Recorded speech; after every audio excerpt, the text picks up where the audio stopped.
Good morning. Welcome back. I'm pleased to announce today's program as follows. This morning, we will continue with the agenda item 9 and 10. We will then proceed with the general debate. Under this item, the delegations will have the opportunity to comment on the DG's report. The provisional list of speakers was shared yesterday evening with the delegations and is available at a Secretariat desk on my right. I look forward to a productive and efficient meeting.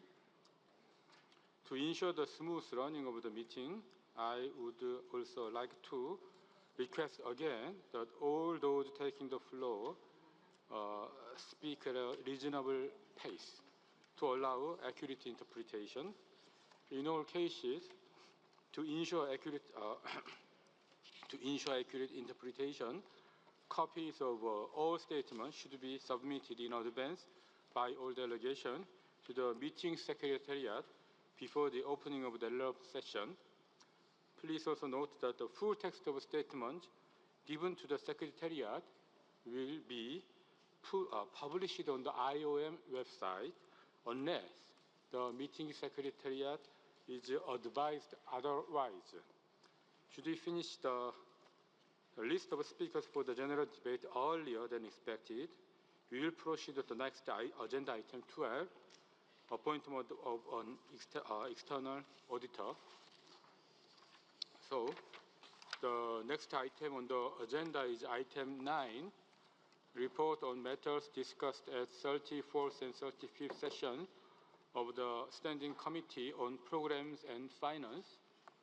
The reports of the two sessions are contained in document S/34/13 and S/35/14, respectively.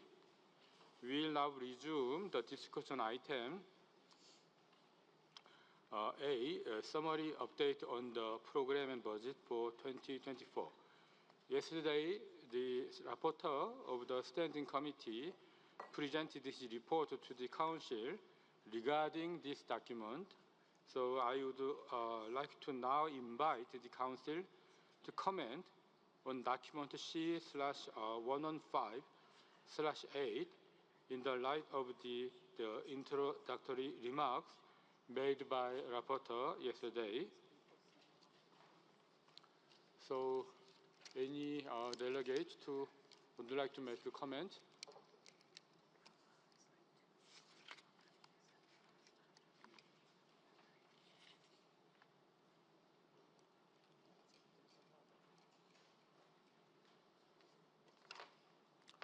Okay, so in the okay. Okay, Zimbabwe, you have the floor. Thank you, Chairperson, for giving Zimbabwe the floor to speak on behalf of the Africa Group on all subjects, sub-items listed under agenda item number 9. The group wishes to begin by congratulating you, Your Excellency, and all members of the Bureau on your deserved election to preside over the affairs of the Council this coming year. We also extend our gratitude to the outgoing Bureau, led by Her Excellency Ambassador Katarina Stash, for their dedication and commitment to work for IOM Council in the past year. Chairperson, the Africa Group would like to thank the Director General and her team for preparing the reports before us. We appreciate the update on the 2024 program and budget and the adjustments made therein, which demonstrate the increasing demands of IOM's work and growing forced displacement of people due to extreme weather conditions, natural disasters, and conflicts, among many other drivers of migration. The Africa Group has taken note of the reports of the 34th and 35th Standing Committee on Program and Finance, With respect to the key decisions in 2025, we note the increase in the administrative part of the budget as a result of the budget reforms implemented in 2023 that have been seen an increase in member state contributions. We also note that the increase in the core budget will be used to implement SCAPF Resolution 31 on investing in the core structure. It is the hope of and expectation of the Africa Group that more positions of Chief of Mission in country offices will be funded from the core budget to enable sustainability and also in view of the highly projectized nature of IOM's funding. With respect to the operational part of the budget, which is based on anticipated funding and which accounts for most of the IOM's work, the Africa Group reiterates its request for donors to consider increasing their contributions and earmarked funding.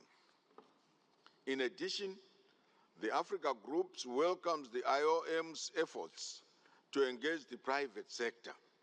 We look forward to receiving updates in the future on the progress made in mobilizing additional resources from the private sector, especially in Africa.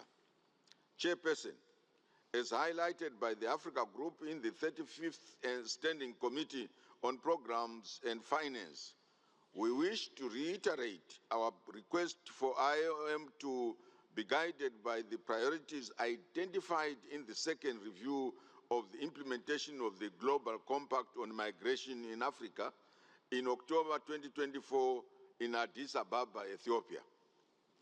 Of importance is the need to depoliticize migration and share positive narratives on the benefits of well-managed migration for sending and receiving countries as well as migrants.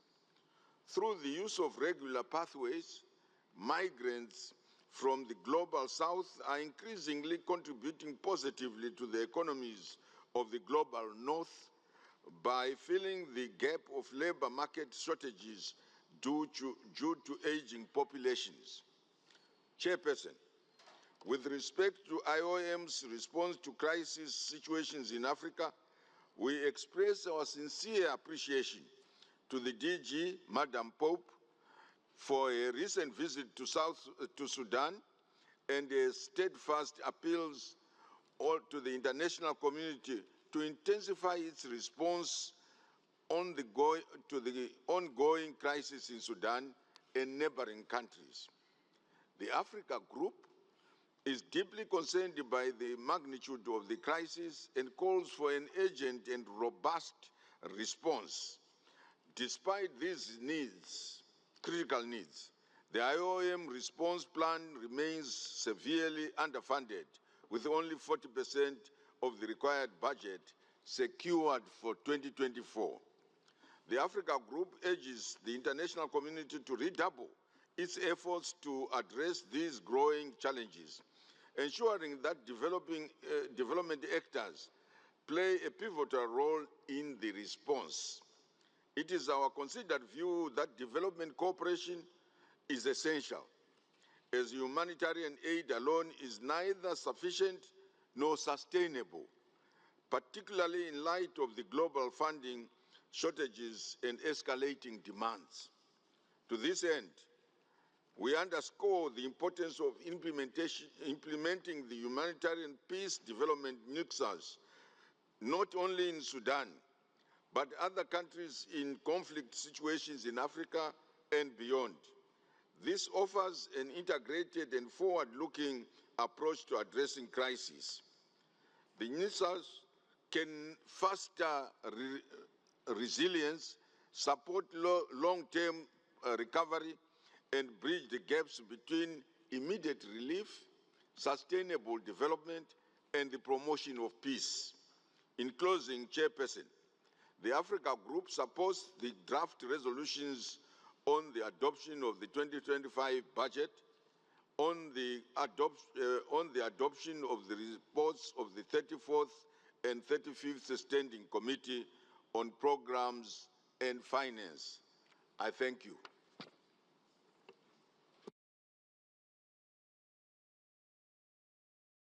Thank you, Zimbabwe.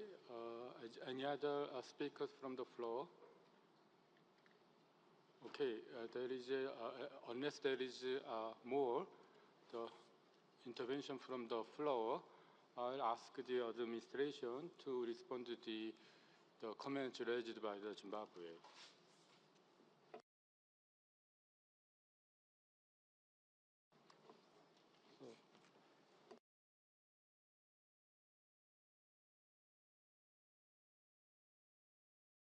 Okay.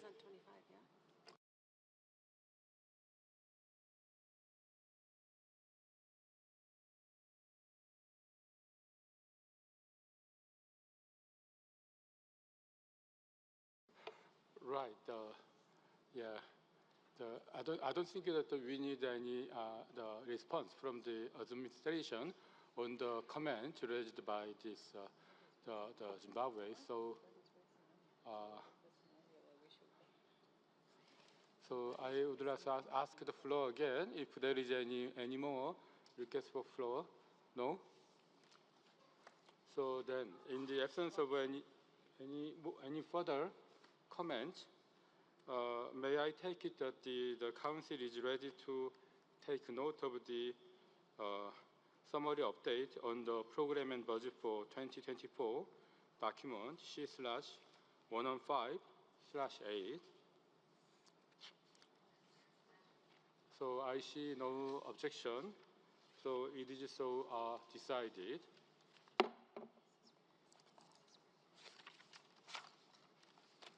So we will now resume discussion on item program and budget for 2025. Yesterday, the rapporteur of the Standing Committee also presented his report to the Council regarding the program and budget for 2025. Taking into consideration the introduction given by the rapporteur yesterday, I invited the Council to comment on the program and budget for 2025, document C/115/7.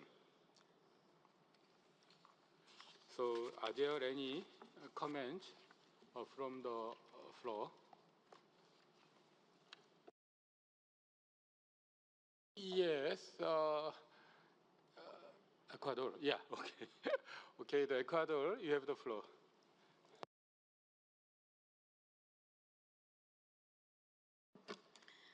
Muchas gracias, señor presidente. Señor presidente, agradecemos la presentación del programa y presupuesto 2025, que refleja un compromiso renovado para abordar los desafíos migratorios globales. En primer lugar, queremos reconocer la importancia del fortalecimiento de la Oficina Regional en Panamá para América Latina y el Caribe, que permitirá una gestión más efectiva de programas relacionados con desplazamientos por causas climáticas y ambientales y la gestión de riesgos. Esto es esencial para una región que enfrenta desastres naturales recurrentes y que es particularmente vulnerable a los efectos negativos del cambio climático. Destacamos los esfuerzos de varios estados, organismos internacionales y otros actores relevantes para proteger a las personas que están siendo desplazadas por fenómenos climáticos y ambientales extremos.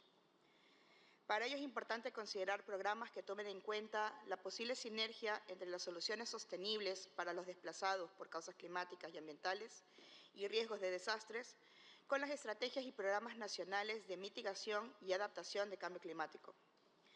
Apoyamos el énfasis en salud migratoria y cohesión social. Las iniciativas para evaluar y promover la salud de los migrantes son cruciales, especialmente para garantizar que las personas en movimiento, incluidos aquellos en situación de vulnerabilidad, puedan acceder a servicios básicos en los países de tránsito y destino. Finalmente, subrayamos la necesidad de robustecer las capacidades en gestión fronteriza y de identidad, particularmente en los países receptores que enfrentan desafíos para gestionar flujos migratorios crecientes. Esto debe ir acompañado de apoyo técnico y financiero para fomentar la integración y la movilidad laboral regular.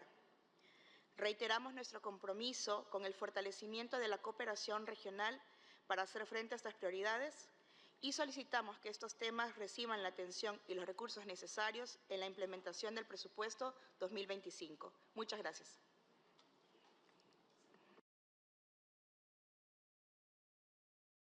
Okay, Russian Federation, you have the floor. Thank you, Chair, and good morning, everyone.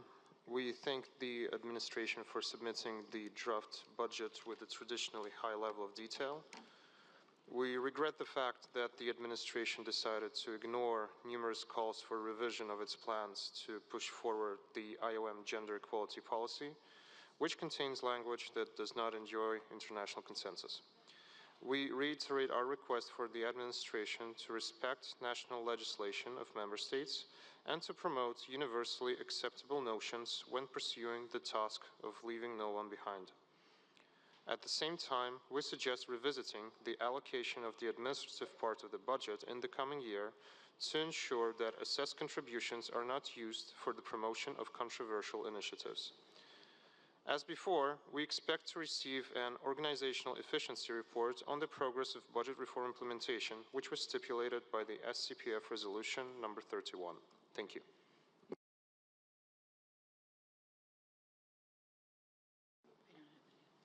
Okay, I don't find any more requests for floor.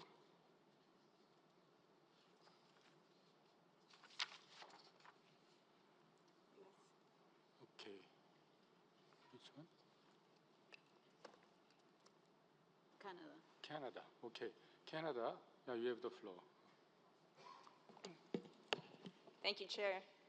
Canada believes that it is important to be clear on the purpose of the program and budget document. It is prepared independently by IOM to support transparency and accountability. It reflects the entire program of work of the IOM for all constituents.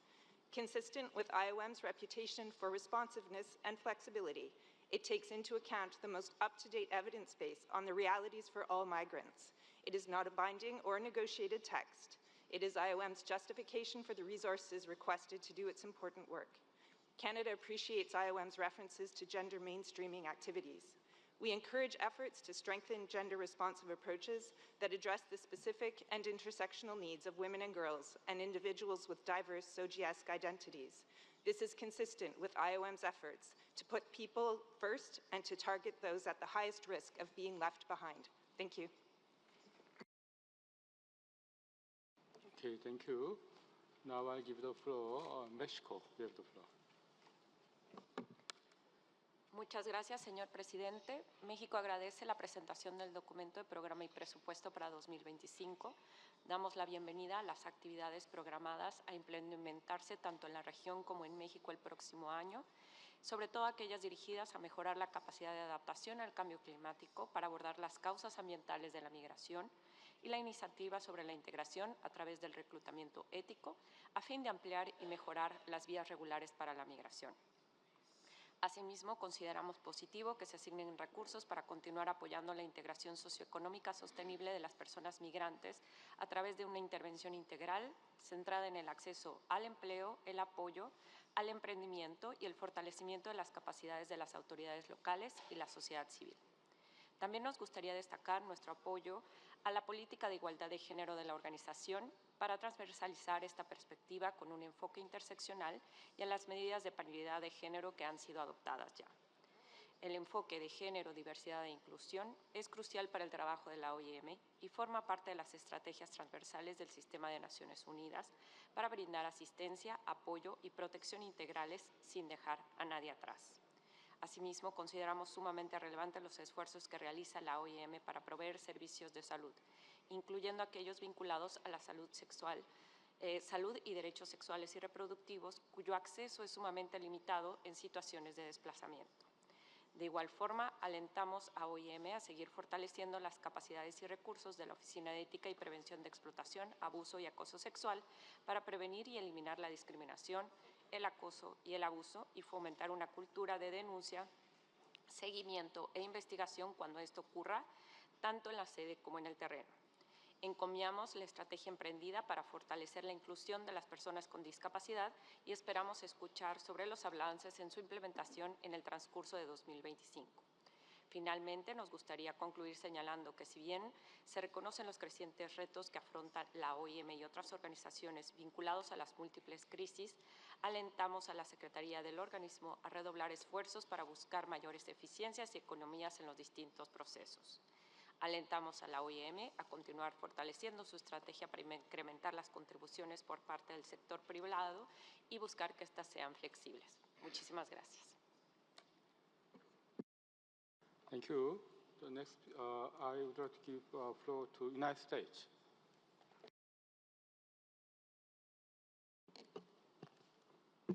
Thank you, Chair. The United States supports IOM's program and budget for 2025, which bolsters the organization's core functions and advances IOM's strategic priorities. As we stated during SCPF, we appreciate IOM's principled and inclusive stance on age, gender, disability, and diversity, including sexual orientation and gender identity, to promote a diverse workforce. We likewise support IOM's gender-responsive approaches in migration, governance, and practice. This approach is consistent with IOM's efforts to put people first. We note that the program and budget is not a negotiated text, but reflects IOM's assessment of its needs and strategic priorities. We urge member states to support the budget and ensure the organization's work is funded without delay. Thank you. Thank you, US. Now I'll give the floor to Iran. Iran, you have the floor.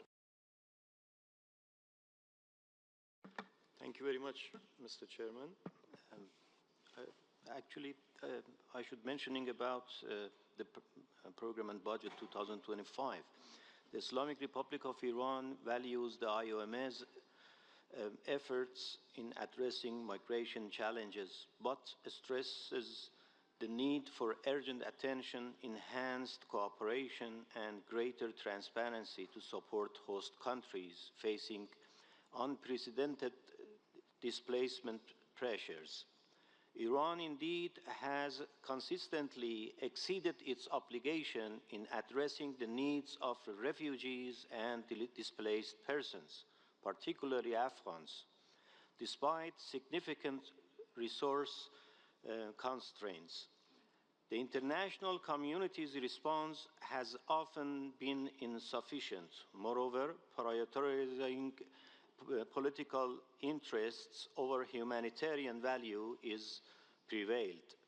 This situation undermines the principle of fair burden sharing, essential for an effective global response. In this regard, I would like to highlight several critical issues. Attending to infrastructural and dire financial support constitutes the twin pillars of Iran's outreach to address millions of displaced Afghans living in Iran. Mass influx of Afghans, displaced persons, as one of the biggest and most chronic global migration crises, requires a strong and severe financial support. The entire amount of international donations for refugees and displaced persons cover less than 0.5% of the heavy cost involved, placing most of the burden on the Iranian people and the government. Financial gaps and insufficient budget allocation to IOM office in Tehran is concrete and evident. Furthermore, fluctuation and stagnation of annual allocations have impeded the implementation of strategic long-term projects, building the restoring schools and educational facilities, funding medical services for vulnerable individuals, including those affected by special diseases, procurement of medical equipment, building and equipping health and medical centers, and procurement of border management equipment are concrete examples of Iran's requirements for governing migratory phenomena. Taking into account the mass influx of displaced Afghans to Iran, the direct implementation modality which informs the management of the funds by the IOM, leads to budget deficit and rising costs. One case is the staff and operations cost of the CAP projects related to Afghanistan, which has cut its allocated funds exceeding the IOM legal limit around 33%. Furthermore, it is imperative to consult with the government on projects as direct implementation does not translate into a full autonomy over projects. My delegation would like to join the request raised by our DG and other delegations in reiterates its call for increased unearmarked contributions to enable flexibility and comprehensive planning along with full oversight of project implementation to align with national priority. Transparency in financial reporting remains a pressing issue. The IOM's annual financial report, published each December, lacks detailed breakdown of country-level projects, impeding financial cooperation and strategic planning. Despite repeated calls for periodic financial reporting, no substantial progress has been made in this regard. Timely reporting is essential for evaluating and improving the effectiveness of operations and fostering trust among stakeholders. Accessing to timely and accurate information about IOM activities at the headquarters, regional, and country level is another criteria area requires improvement. In conclusion, I would like to mention that Iran remains steadfast in the commitment to fulfilling its legal humanitarian obligation despite the immense challenges posed by the mass influx of the displaced Afghans and also unilateral coercive measures imposed illegally to my country. However, decisive action to bridge the financial and operational gaps by addressing these urgent concerns is essential. Only through collective effort can we uphold humanitarian norms and ensure the fair and equitable sharing of responsibilities in managing migration crisis. I thank you. Thank you, Iran. Now I find the United Kingdom. United Kingdom, you have the floor. Thank you very much, Chair. The United Kingdom welcomes IOM's programme and budget for 2025 and supports the draft resolution. Throughout the year's session, we've heard repeatedly how future uncertainties, growing instability, and increasing migration have made IOM's work more vital than ever. The vital work that IOM is doing to tailor its activities to the diverse needs of the communities that it serves continues in operations globally and underpins our collective commitment to prioritise the safety and protection of all. The programme and budget document is not a negotiated document. Instead, it reflects and enables the vital work of IOM. It is imperative that we do not jeopardise this work. The United Kingdom provides unwavering support to such position and reiterates the independence of IOM in drafting Council documentation. This must not be denigrated. Thank you. Thank you. Now I give the floor Cambodia. Cambodia, you have the floor. Thank you very much, Excellencies. Cambodia supports strongly IOM decision to use and manage the program and budget. However, IOM should extend collaboration with UNICEF or other relevant organizations and member states to focus on the support of the young and children who are on the move or who left behind. because they are very vulnerable and lacking of care and education, and will grow up and need job again to survive, and will face new challenges. Thank you very much. Okay, thank you, Cambodia. Okay, so are there any more requests for floor? So, okay, I heard some delegations expressing concerns in relation to the specific wording in.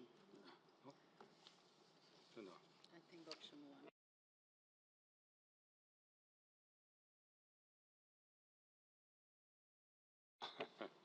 Okay, thank you. In the light of the discussion,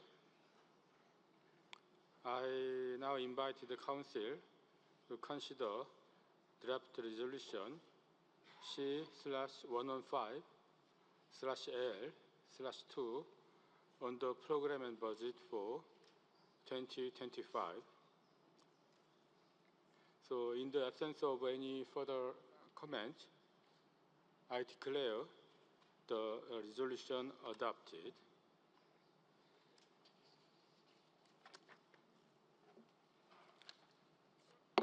Okay. So we'll move on.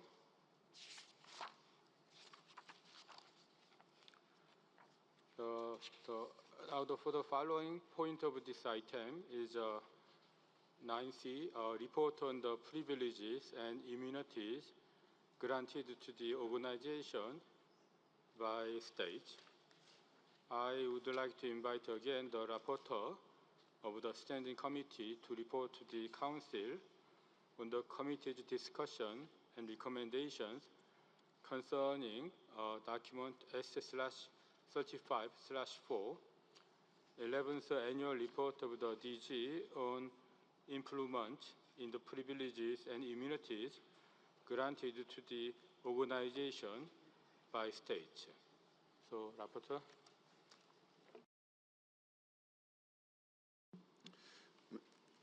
Merci, Monsieur le Président.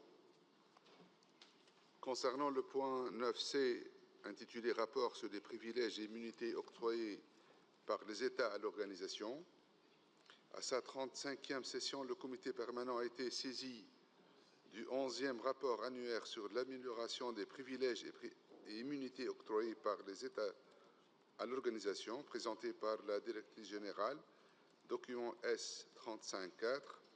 En 2024, le nombre total d'États et de territoires concernés où l'organisation jouissait des privilèges et immunités répondant aux critères énoncés dans la résolution du Conseil 1266 du 26 novembre 2013 avait été porté à 108. Toutefois, l'absence de privilèges et immunités ou leur application incomplète dans certains États et territoires entraînait des difficultés opérationnelles et financières pour l'organisation, notamment l'exercice de la compétence nationale à l'égard de réclamations en matière d'emploi présentées par des membres du personnel de l'OIM et la saisie de fonds de l'OIM par des autorités nationales. Le comité permanent a pris note du rapport et a recommandé que le Conseil demeure ainsi saisi de la question et qu'il réitère l'appel lancé aux États membres et observateurs et aux autres États et territoires dans lesquels l'organisation mène des activités, pour qu'il accorde à celle-ci des privilèges et immunités répondant aux critères énoncés dans la résolution du Conseil 1266. Merci, Monsieur le Président.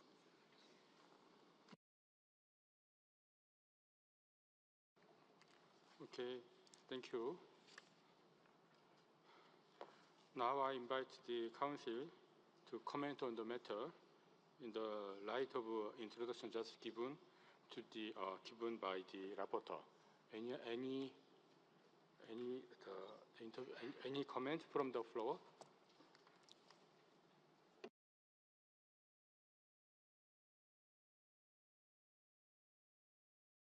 Okay. In the absence of any comment, I propose the Council endorse the recommendation made by the Standing Committee to remain seized of the matter and reiterate its call to all states to grant the organization privileges and immunities substantially similar to those of the United Nations specialized agencies. So it is so decided.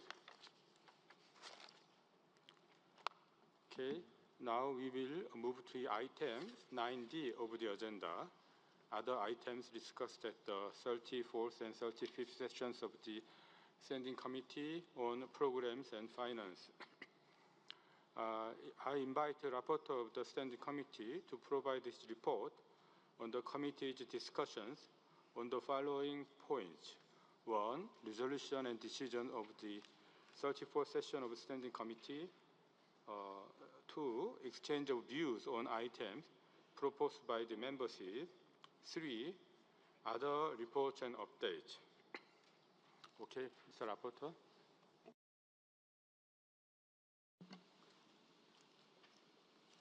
Merci, Monsieur le Président. Pour le point 9D, intitulé « Autres points examinés aux 34e et 35e sessions du Comité permanent des programmes et des finances », petit i, résolution et décision de la 34e session du Comité permanent des programmes et des finances, en application de la résolution du Conseil 1410 du 27 novembre 2023, le Comité permanent a adopté à sa 34e session des résolutions par lesquelles 1. Il a pris note du rapport annuel 2023. 2. Il a approuvé le rapport financier de l'exercice clôturé le 31 décembre 2023. Et 3. Il a approuvé la révision du programme et budget pour 2024. Lors de cette session, le comité permanent a également adopté le barème des quotes-parts de l'OIM pour 2025, reproduit dans le document S34-3. Petit 2i, échange de vues sur les thèmes proposés par les membres.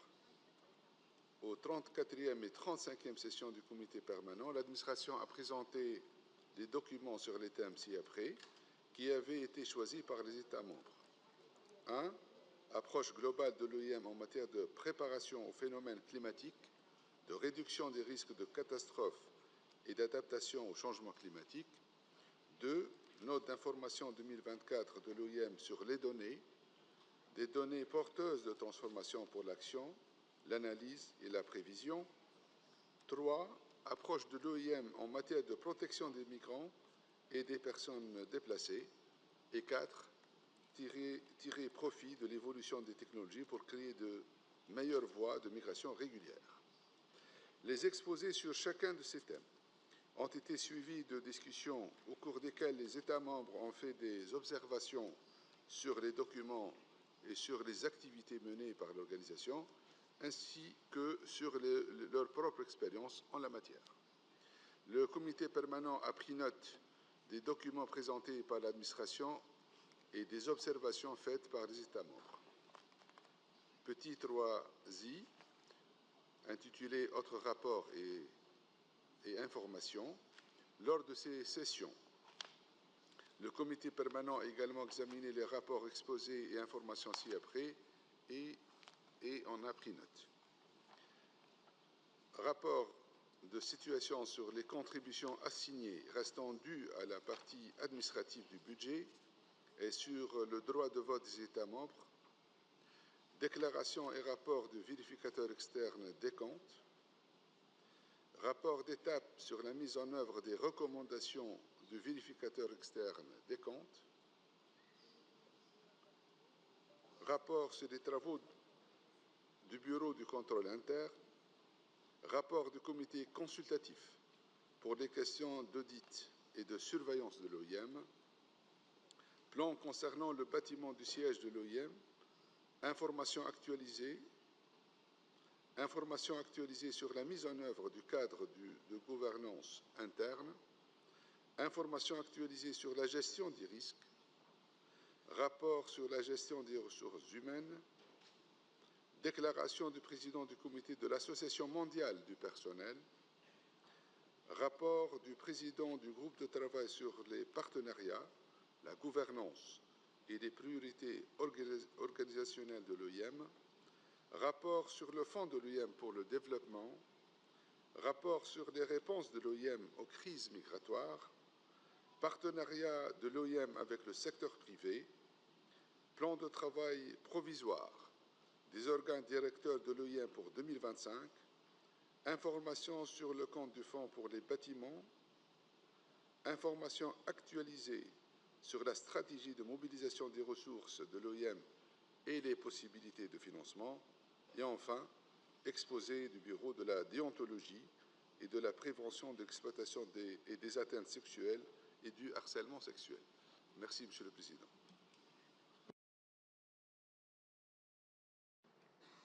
Thank you.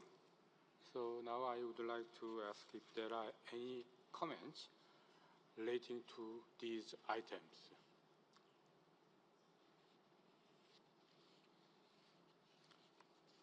So in the absence of any comments, I recommend the Council take note of these decisions. So it is so decided.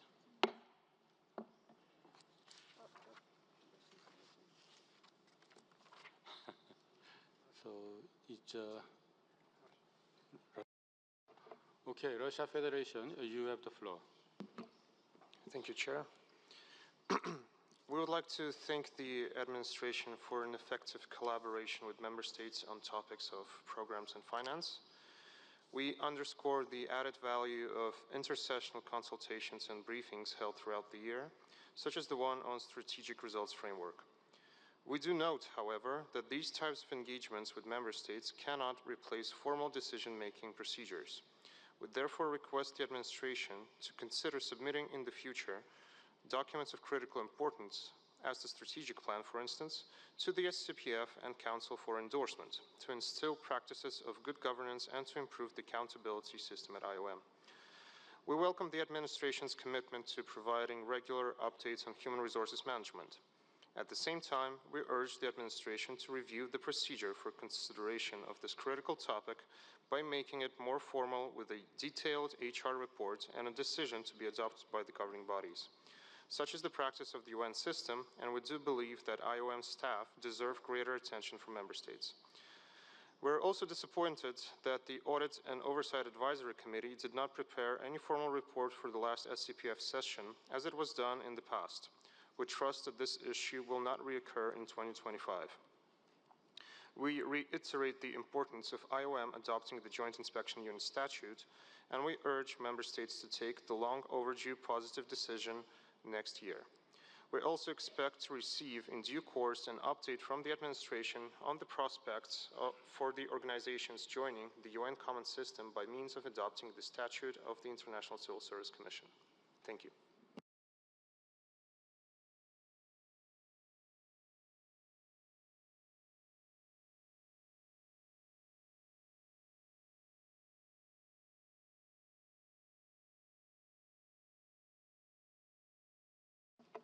Okay, I believe that the Council took note of what the Russian Federation just mentioned. So we will move on. To conclude, I now invite the Council to consider draft resolution C/115/L/3 to take note and endorse the report on the 34th and 35th sessions of the Standing Committee on Programs and Finance.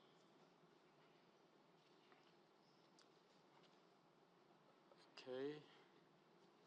In the absence of any more further comments, I declare the draft resolution adopted. So I wish to thank the rapporteur of the Standing Committee on Programs and Finance, Mr. Sabri Bachitovci, for his report. So let us now move on to item 10 of the agenda. Concerning the date of the next sessions, the administration has tentatively identified, pending room availability, the following dates: the 36th session of the Standing Committee on Programs and Finance to take place during the last weekend of June 2025. The 37th session of the Standing Committee on Programs and Finance to take place during the last week of October 2025. And the next regular session of the Council to take place towards the end of November 2025.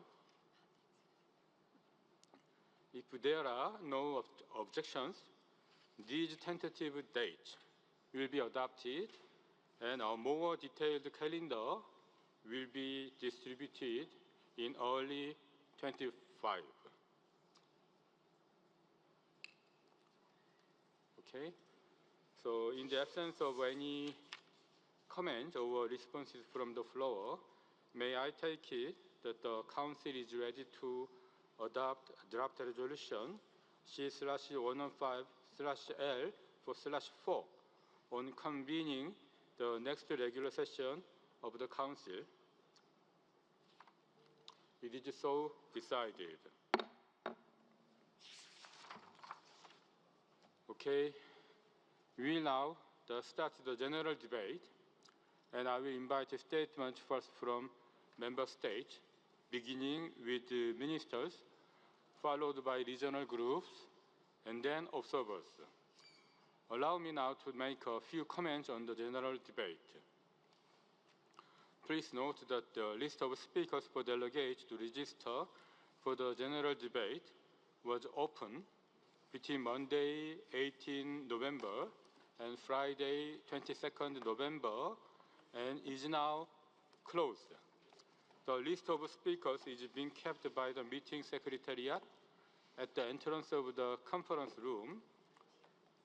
In view of the large number of requests to take to the floor already received, I would also like to take this opportunity to strongly urge delegates to respect the allocated speaking time, which is maximum of 3 minutes for ministers, regional groups, and member states, and maximum of 1.5 minutes for observers.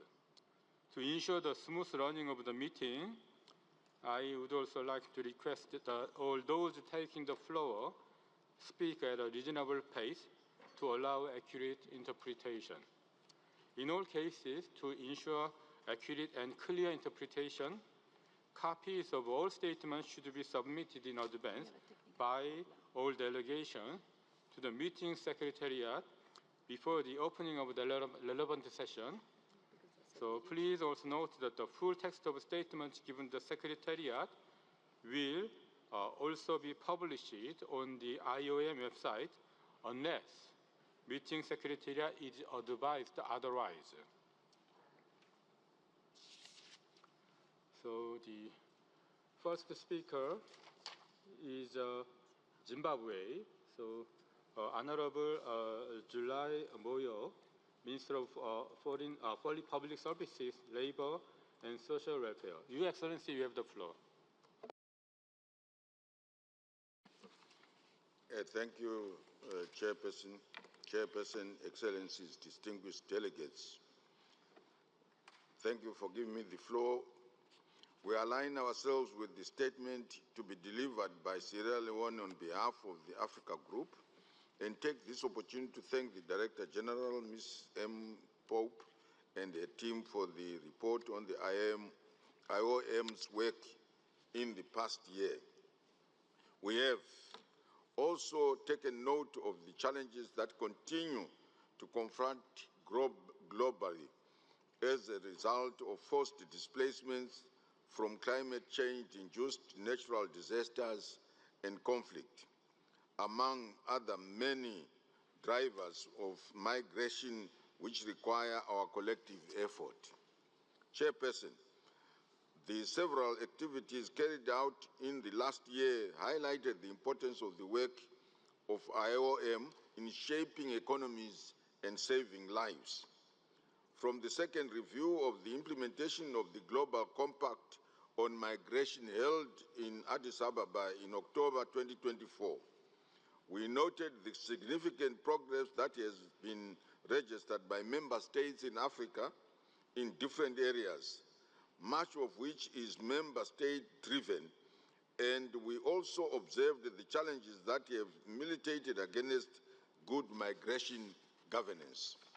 We therefore call on IOM to strengthen its collaboration with governments in giving effect to the commitments made by member states in the meeting. Chairperson, on the issue of diaspora engagement, we welcome the Director General's efforts together with the Government of Ireland in launching the Global Diaspora Policy Alliance in September 2024 in Cape Verde. The initiative provided us with an invaluable opportunity to engage with diaspora associations. Zimbabwe joined the Global Diaspora Policy Alliance this year, and this will assist us in benchmarking our national diaspora policy. We look forward to participating meaningfully in the working group, given the importance that Zimbabwe attaches to diaspora and diaspora engagement. Chairperson, tied to our discussions in the high-level segment on promoting regular migration pathways, my delegation wishes to emphasize the importance of well-governed migration, both for socio-economic development of states and for the protection of migrants. The IOM should facilitate dialogue between sending and receiving countries and help in building positive narratives in the migration discourse. Chairperson, with respect to funding of IOM programs, we welcome the budget proposals made for 2025 and acknowledge the importance of the IOM Development Fund. We thank the funding partners who contribute an earmarked funds that allow flexibility to the implementation of programs and projects under this fund.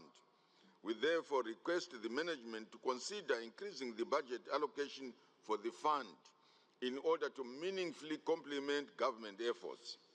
In conclusion, I wish to reiterate the government of Zimbabwe's commitment to good migration governance and look forward to more engagement with the IOM in the areas we have highlighted in the coming weeks. I thank you.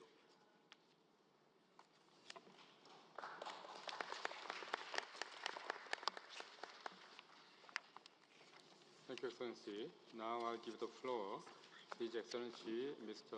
Njabulo Njuja, Deputy Minister for Home Affairs of South Africa. Your Excellency, you have the floor.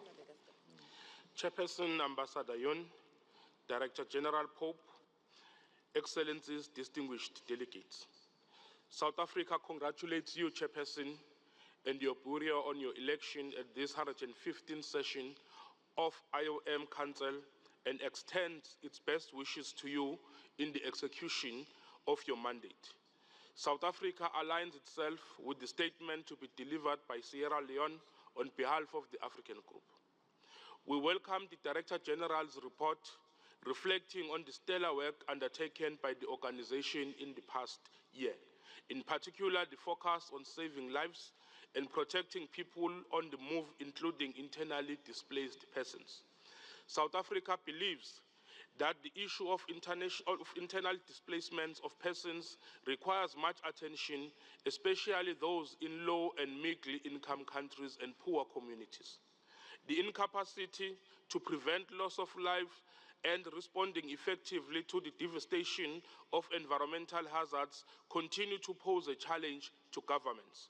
Chairperson, recent statistics from the Southern African region reflect that El Nino occurrences in the 23-24 year have been prevalent, with over 61 million people affected by the drought and nearly 30 million facing crisis levels of food insecurity. The frequency and intensity of these climate-related events are increasing, and we urgently need anticipatory plans that are properly funded. We should forge collaboration and cooperation to set up early warning systems backed by reliable data to enable effective responses to save lives. Beyond all of these after-effect interventions, we have to take care of the world and reduce pollution, because all these climate disasters are a direct result of how we are treating and polluting Mother Earth. Chairperson, in South Africa, the recurrence of disasters ranging from weather hazards such as droughts and cyclones to severe rainstorms and trigger widespread hardship and devastations have been displacing persons in various local municipalities. For example, the 2024 environmental disasters in KwaZulu-Natal, the Free State, and the Eastern Cape left behind huge infrastructure damage and displaced persons from their communities. In response, the National Disaster Management Act was activated for inclusive coordination with local municipalities, the private sector, and civil society organizations. Furthermore, South Africa promulgated the Climate Change Act, which will enable the development of an effective climate change response. We believe that well-funded anticipatory and response actions are critical in strengthening the capacity of local municipalities. In bridging the funding gap, our President approved the creation of a climate change response fund that will bring together government at all levels to mobilize funds for resilience and response. The funds will be used for climate proofing for essential infrastructure and facilities, including but not limited to water, food systems, and health infrastructure in order to protect and preserve the dignity of those displaced. Chairperson, South Africa welcomes the information shared in the Director General's report on the displacement tracking metrics, which will assist member states in strengthening their response mechanisms. This is particularly important for targeted responses for vulnerable populations. In this regard, South Africa will appreciate further engagements with IOM on this tool. We look forward to collaborating with IOM and other member states in ensuring protection of migrants and internally displaced persons. I thank you.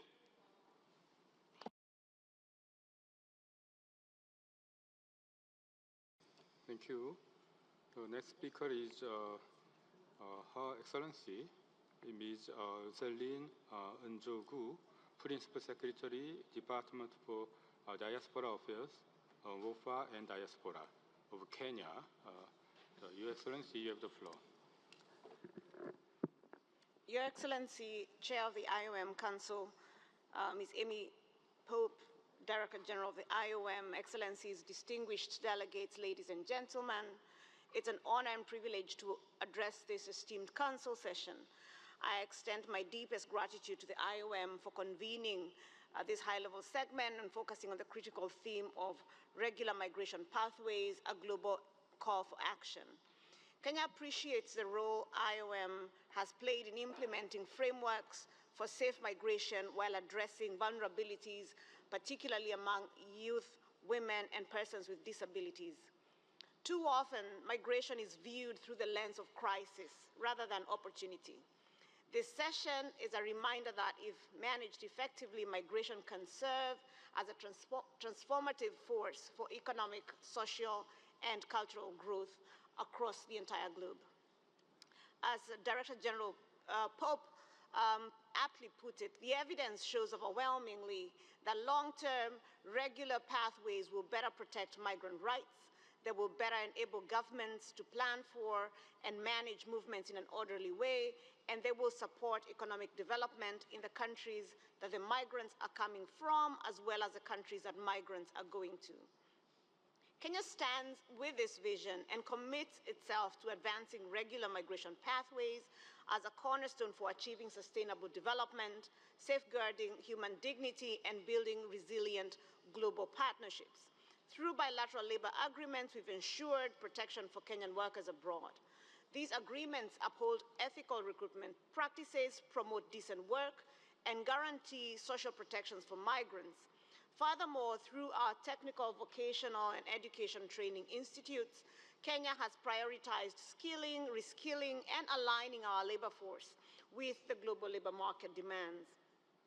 On the existing mechanisms and institutional support for regular migration, Kenya has embraced technology to enhance migration management. Tools like advanced passenger information and electronic travel authorizations ensure safe and predictable migration.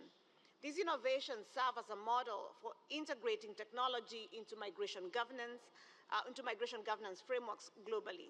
Kenya also supports the establishment of regional migration hubs to streamline processes and address migration-related challenges collaboratively. Ladies and gentlemen, in adherence to international standards, Kenya has ratified several international instruments and is a signatory to the 2010 Protocol on the establishment of the East African Community Common Market, which allows for free movement and pathways of labor within the EAC member states. However, despite these advancements, significant gaps remain. This opportunity gives us a unique opportunity to address these challenges collectively, moving from aspirations to concrete actions to operationalize the Global Compact for Migration and achieve its objectives. Chair, Excellencies, as part of the protection of diaspora workers' rights, the Global Compact for Migration Objective 22 calls on member states to establish mechanisms for the portability of social security entitlements and earned benefits. Reassurances that the social benefits can be ported back to countries of origin will incentivize the aging diaspora workers to go back to their countries of origin. This will not only significantly contribute to regular migration pathways, but will also lighten the burden of the aged care in the host countries. Subsequently, Kenya proposes to convene an open-ended technical working group to report to the 116th session of the Council on progress made to transition the concept of social benefits portability into actionable frameworks under the GCM Objective 22. This will enrich, entrench, and incentivize regular pathways while ensuring the portability of social benefits as a critical component of migration governance. By addressing return, integration, and facilitating the mobility of entitlements such as pensions and healthcare, we can reinforce the sustainability of these pathways. Ladies and gentlemen, as we reflect on these discussions, one truth is evident. The promise of migration can only be realized through collective action.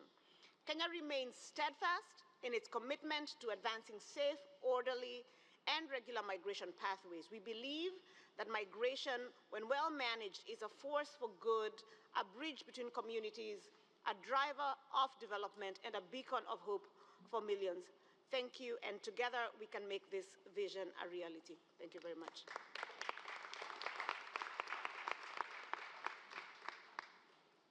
Thank you. Next speaker is Her Excellency Ms. Mariana Lucretenu, State Secretary of the Moldovan Ministry of Internal Affairs. Your Excellency, you have the floor. Chair, Director General, Excellencies, and distinguished delegates. On behalf of the government of the Republic of Moldova, I am honored to address this assembly and reaffirm our unwavering commitment to effective migration management and strengthened collaboration with International Organization for Migration and international partners.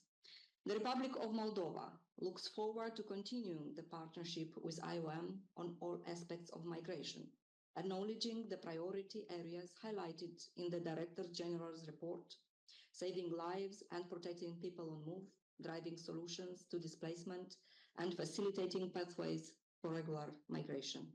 As Russia's war against Ukraine is aggravating the humanitarian and displacement crisis, we remain committed to host the Ukrainian people fleeing the war, providing protection and facilitating their economical and social inclusion, access to education, jobs, and health services.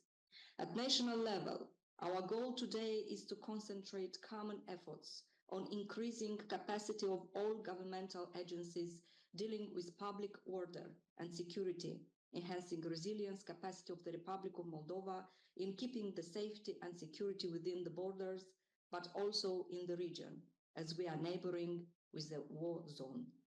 The Moldovan national authorities continue their efforts to mainstream migration concepts in policy reform initiatives in line with European Union standards. With IOM support, Moldova initiated the amendment of the legal framework on integration of foreigners in line with the European Union acquis. Preventing and countering trafficking in persons and irregular migration remains a priority.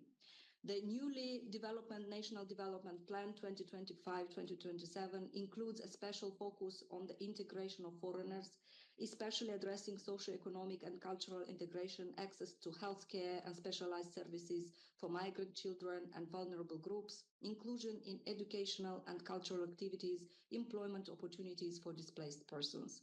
The implementation of the national programs to stimulate returns and facilitate the reintegration of citizens of the Republic of Moldova involved in the migration process for the years 2023-2027 aims to support our citizens who decide to return to the Republic of Moldova to identify solutions for the problems they face during the return process and to provide the necessary support.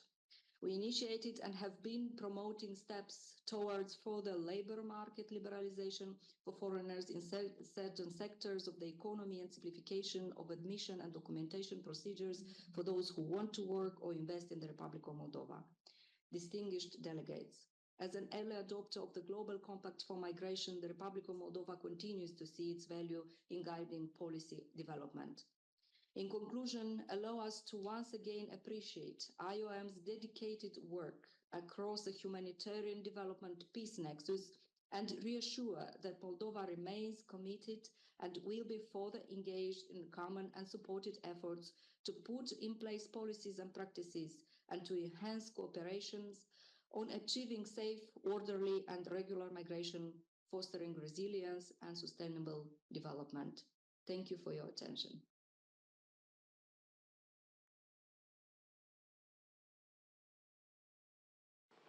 Thank you. Next speaker is His Excellency Mr. Olgun Wisekwek, Acting Deputy Director of Migration Policy of Turkish Ministry of Foreign Affairs. Excellency, you have the floor. Thank you very much. Mr. Chair, Ms. Amy Pope, Director General, Excellencies, we commend the International Organization for Migration for its steadfast commitment and invaluable contributions to advancing durable solutions for displacement. The global trend of internal displacement has reached alarming levels due to numerous factors, including protracted conflicts, extreme weather events, pandemics, and economic crisis. Today, over 71 million people are internally displaced. Conflict-driven displacements in Gaza, Sudan, Myanmar, and numerous other regions continue to exacerbate the crisis. A coordinated and inclusive humanitarian response is crucial to addressing the immediate needs of displaced populations. Natural disasters, including earthquakes and floods, also drive significant displacement worldwide. Turkey exerts efforts to provide speedy humanitarian aid to those who need help within the bounds of its possibilities all over the world. Turkey also faces disaster risks.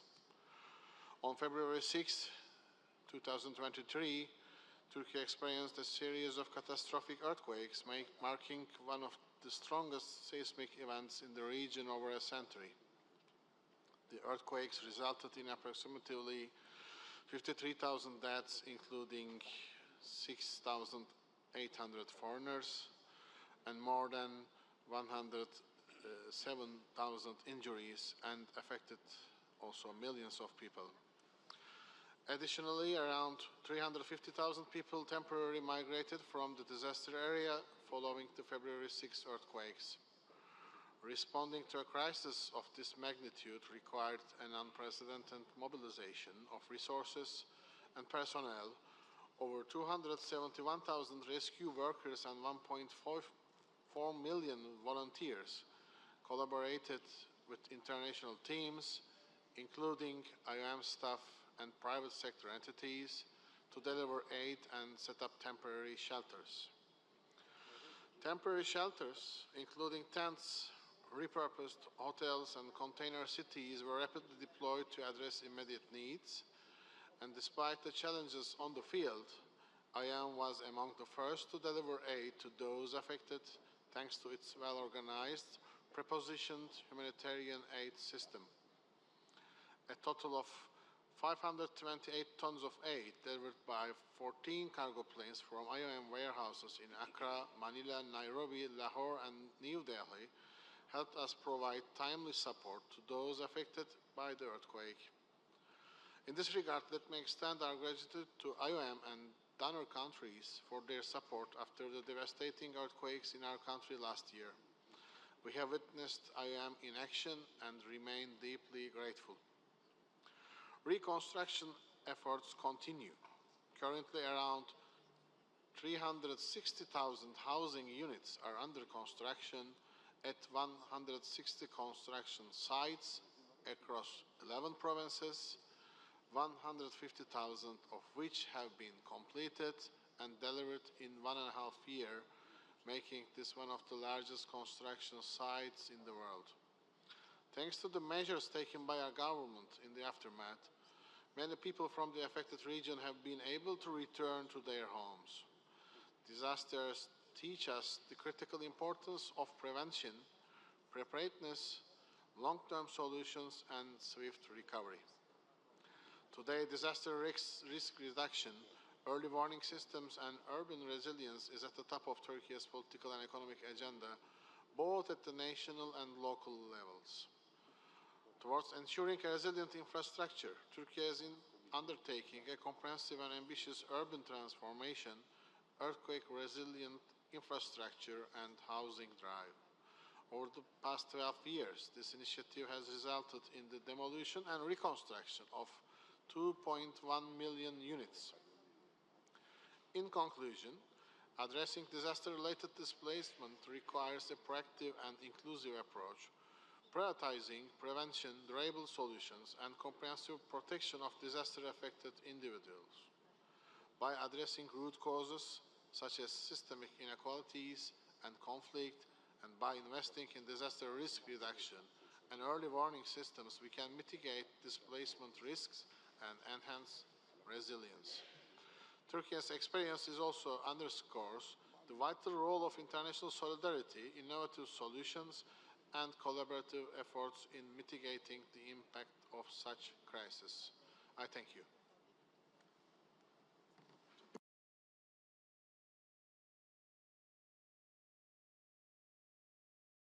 Thank you. Next speaker is Her Excellency Marta Bune Gerica Beisha, General Director for Consular Affairs, Migration, and the Chileans Abroad, Ministry of Foreign Affairs of Chile. Your Excellency, you have the floor. Gracias, presidente. Señora Directora General y distinguidos colegas, en los últimos días hemos tenido la oportunidad de reflexionar de manera colectiva sobre la importancia de las vías regulares de migración para proteger los derechos de las personas migrantes, pero también para proteger su inclusión social y laboral en los países de destino, asimismo enriqueciendo el desarrollo de nuestras sociedades. Chile, como muchos países de la región, ha experimentado transformaciones profundas en materia migratoria. De ser históricamente un país de origen y tránsito, hoy somos básicamente un país de destino. Esto, además, nos ha colocado ante una realidad compleja, un flujo migratorio creciente que en su mayoría ingresa por pasos no habilitados, exponiendo y arriesgando la vida de quienes migran a las redes de tráfico ilícito y al crimen organizado. Esta situación afecta particularmente a las mujeres, niños, niñas y adolescentes y a personas de situaciones especiales de riesgo. También impacta a las comunidades de acogida que se ven presionadas por los servicios básicos de vivienda, salud y educación. Mientras los países de acogida deben asumir esfuerzos significativos para atender las necesidades de quienes llegan, es igualmente crucial que los países de origen cumplan su rol en la protección de sus connacionales, asegurando su identificación, documentación y acceso a vías regulares. Dicho en simple, una gestión migratoria responsable requiere canales institucionales y consulares igualmente responsables. Debemos fortalecer nuestras capacidades institucionales y promover el intercambio de información entre países de origen, tránsito y destino. En este foro también hemos debatido sobre el impacto de la desinformación. En demasiadas ocasiones, los estigmas vinculados a la migración son amplificados por narrativas que la asocian erróneamente con la delincuencia. Este discurso no solo distorsiona la realidad, también alimenta la discriminación y erosiona la cohesión social en nuestras comunidades. Para contrarrestar estas narrativas, proponemos dos líneas de acción. En primer lugar, desarrollar campañas de información claras, accesibles y precisas sobre las condiciones y oportunidades de migración regular. Y en segundo lugar, una narrativa basada en evidencia que destaque los beneficios que aporta la migración al desarrollo de los países.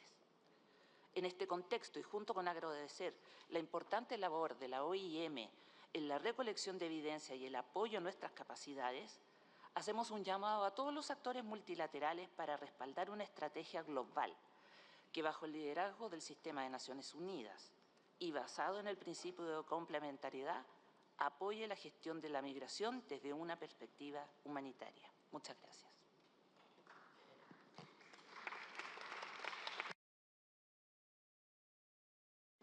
Thank you. I would like to inform the floor that the Council was supposed to invite Her Excellency Ms. Rapara Avakita Fika Lasata of Madagascar, but there is a technical problem, so we cannot see her speak in front of our council today. No. We couldn't before, but I think we are ready now. We are ready now? Yeah. Okay. Let's see. Yeah, now right? Could you check? Okay. Now I'm we're ready. updated, so we can now invite Her Excellency, Madame Lasata, Minister of Foreign Affairs of Madagascar. Your Excellency, you have the floor. Madame la Directrice Générale de l'OIM, Excellences, Mesdames et Messieurs, c'est avec un grand honneur que je m'adresse à vous aujourd'hui pour évoquer l'état de la coopération entre Madagascar et l'Organisation internationale pour les migrations. Depuis plusieurs décennies, l'OIM joue un rôle clé en appuyant Madagascar dans la gestion des défis liés aux migrations. Notre partenariat repose sur des valeurs communes, la solidarité, la dignité humaine et le développement durable. Ensemble, nous avons accompli de grands progrès dans les domaines essentiels. Tout d'abord, la gestion des migrations liées aux catastrophes naturelles est l'axe principal de cette collaboration. Madagascar, en tant qu'île vulnérable aux effets du changement climatique, fait face à des défis récurrents comme les cyclones, les inondations et les sécheresses. Grâce à l'appui technique et financier de l'OIM, des programmes de prévention, de sensibilisation des communautés à l'interdépendance entre la migration et les changements environnementaux, ainsi que d'assistance aux déplacés internes ont été mis en œuvre, permettant d'atténuer les impacts de ces crises. Par ailleurs, la lutte contre la traite des personnes, nationales et transnationales, et la migration irrégulière figure également au cœur de nos priorités communes. Le gouvernement malagasy place une importance particulière sur le respect de la dignité humaine dans la gestion de la migration. L'OIM a soutenu le gouvernement malagasy dans les campagnes de sensibilisation, de formation, pour renforcer les capacités institutionnelles, l'accompagnement des victimes et le rapatriement des Malagasy victimes de traite, notamment dans les pays à risque. Ces efforts ont permis non seulement de prévenir ces pratiques, mais aussi de protéger des vies humaines.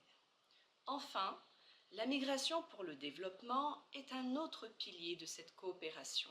Avec l'appui de l'OIM, le gouvernement malagasy met en œuvre sa politique en faveur de l'engagement de la diaspora au développement de Madagascar. Le programme Loaran est un programme de volontariat destiné aux jeunes de la diaspora malagasy. Il offre une opportunité aux volontaires de se reconnecter à leur pays d'origine et de contribuer à l'amélioration des conditions de vie dans les communautés d'intervention, de renforcer les liens entre les Malagasy du pays et d'ailleurs. Un programme appuyant les créations d'entreprises par la diaspora vient également d'être lancé afin de faciliter leur participation au développement socio-économique de Madagascar.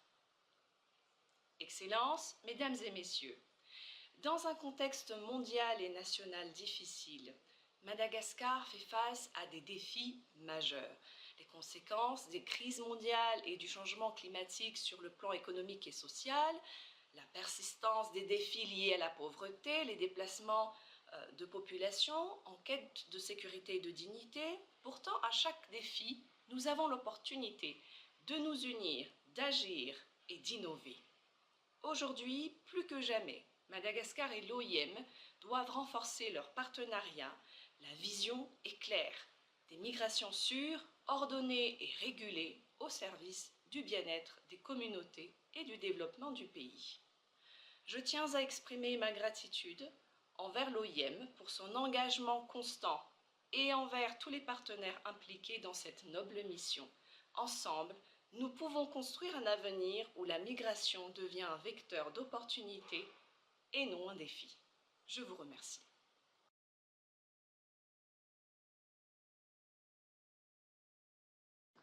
Thank you.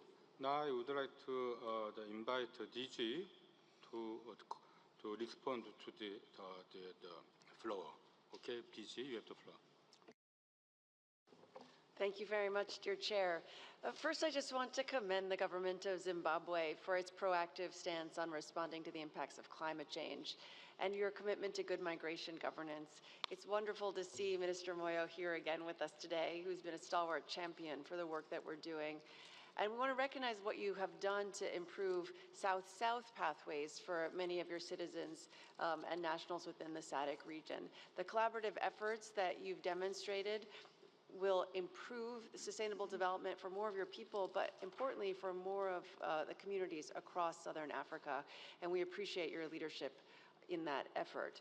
I also want to recognize South Africa's dedication to addressing displacement, including the impacts of climate change and the implementation of the early warning systems.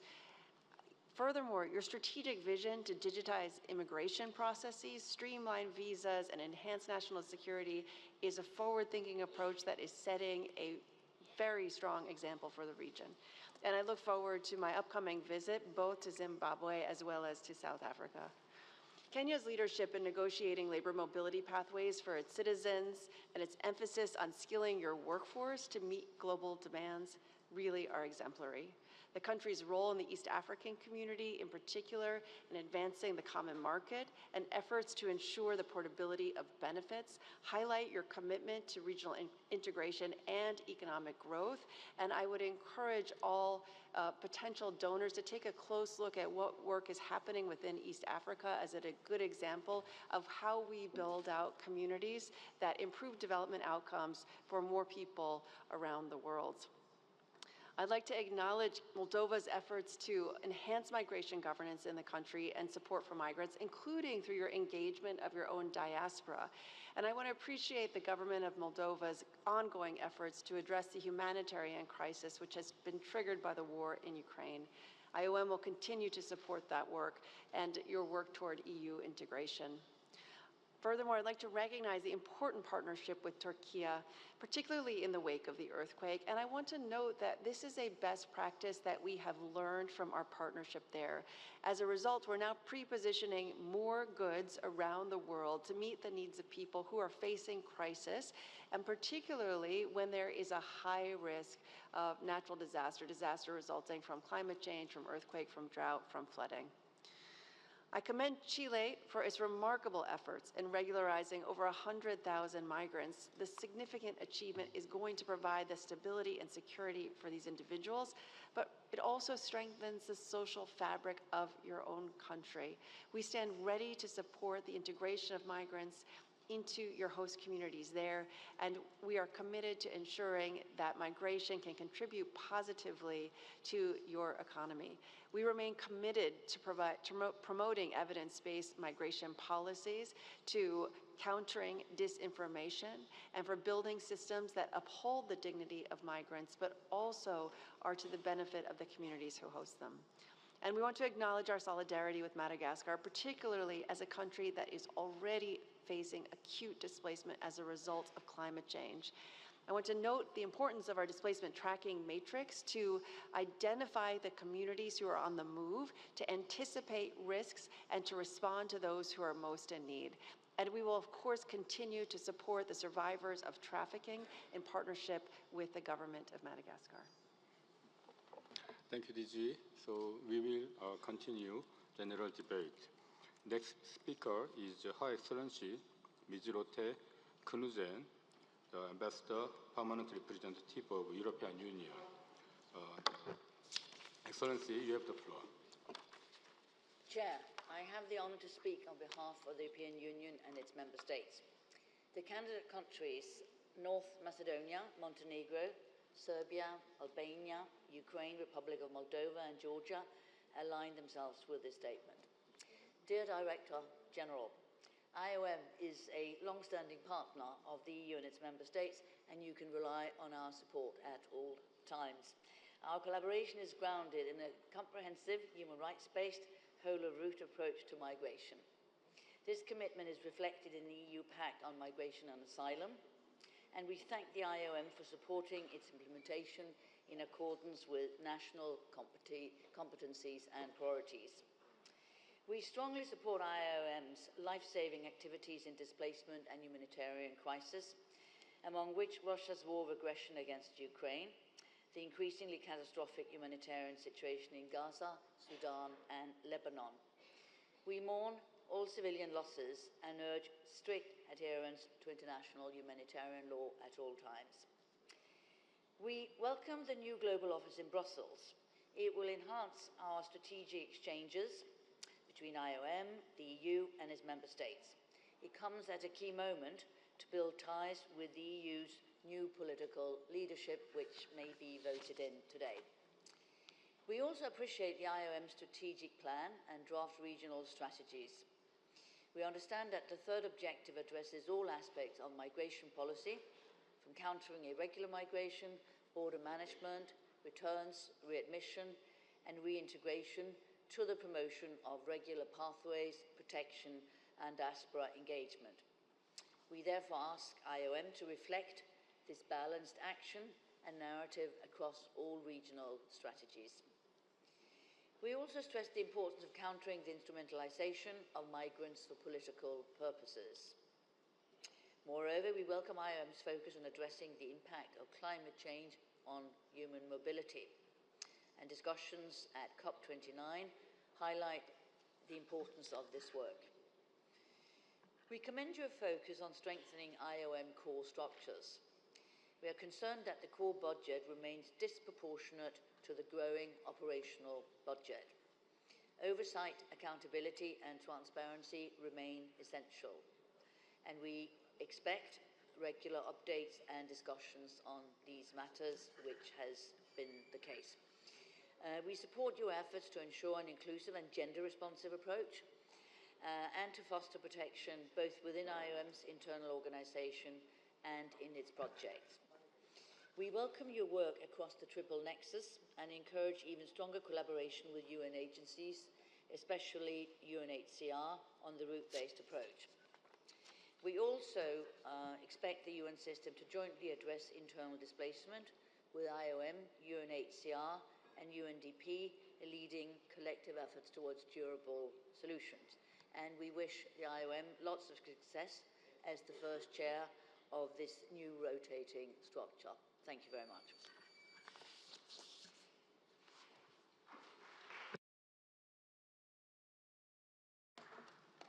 Thank you. Next speaker is His Excellency Mr.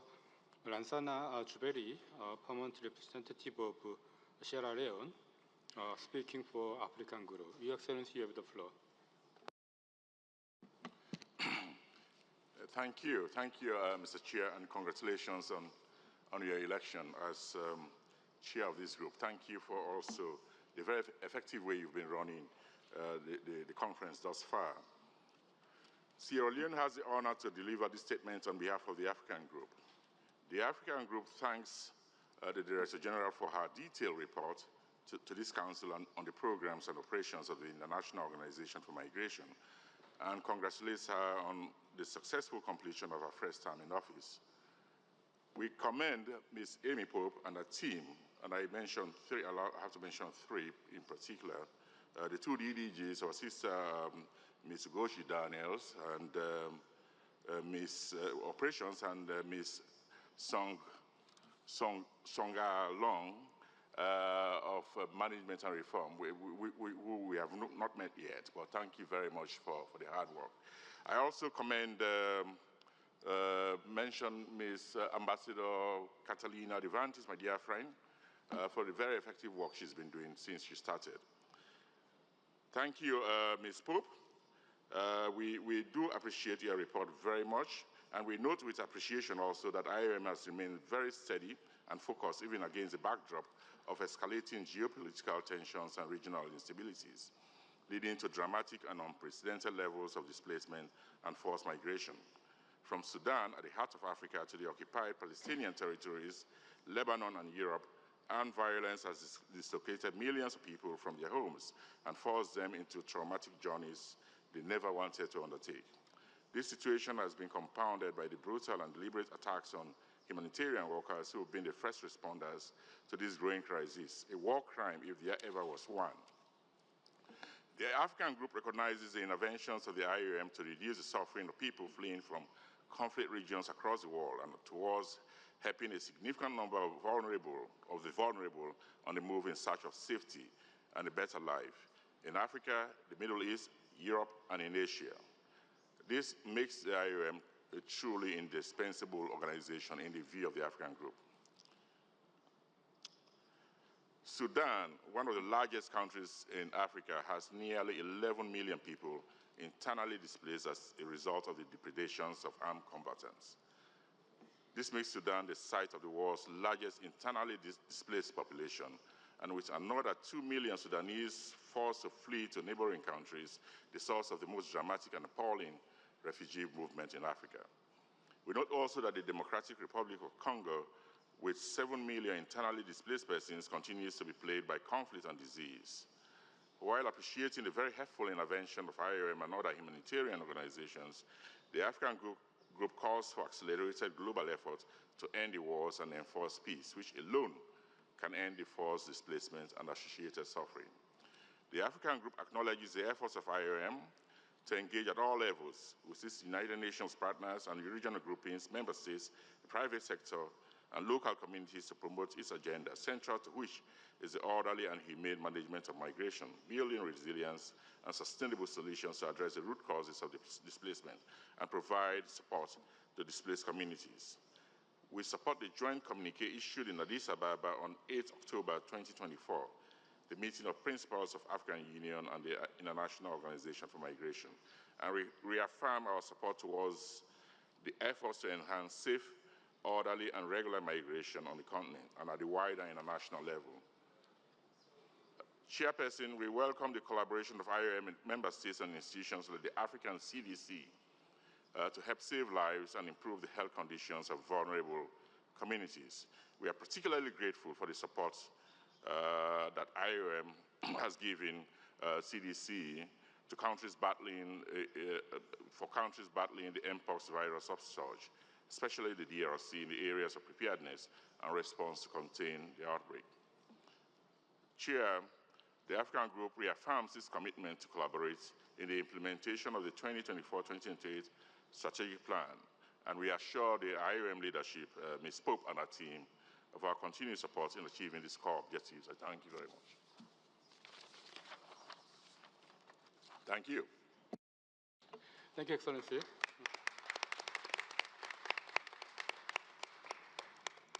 Okay, next speaker is Her Excellency Mrs. Sung Mi Yoon, Deputy Permanent Representative of the Republic of Korea, speaking on behalf of Asia Pacific Group. Excellency, you have the floor. Thank you, Mr. Chair. I have the honor of speaking on behalf of the Asia Pacific Group. Allow me to extend the group's warm congratulations on your election as the chairperson of the IOM Council. We also wish all members of the Council Bureau a successful and productive year ahead as they assume their mandate to steer the organization in a constructive and harmonious way in close cooperation with the IOM administration. The group also takes this opportunity to express its appreciation to the outgoing Council Chair, Ambassador Katharina Stasi of Germany, for her strong dedication and leadership during her tenure. We thank Director General Amy Pope for her comprehensive presentation on IOM's activities and progress made this year and the plans for the year ahead.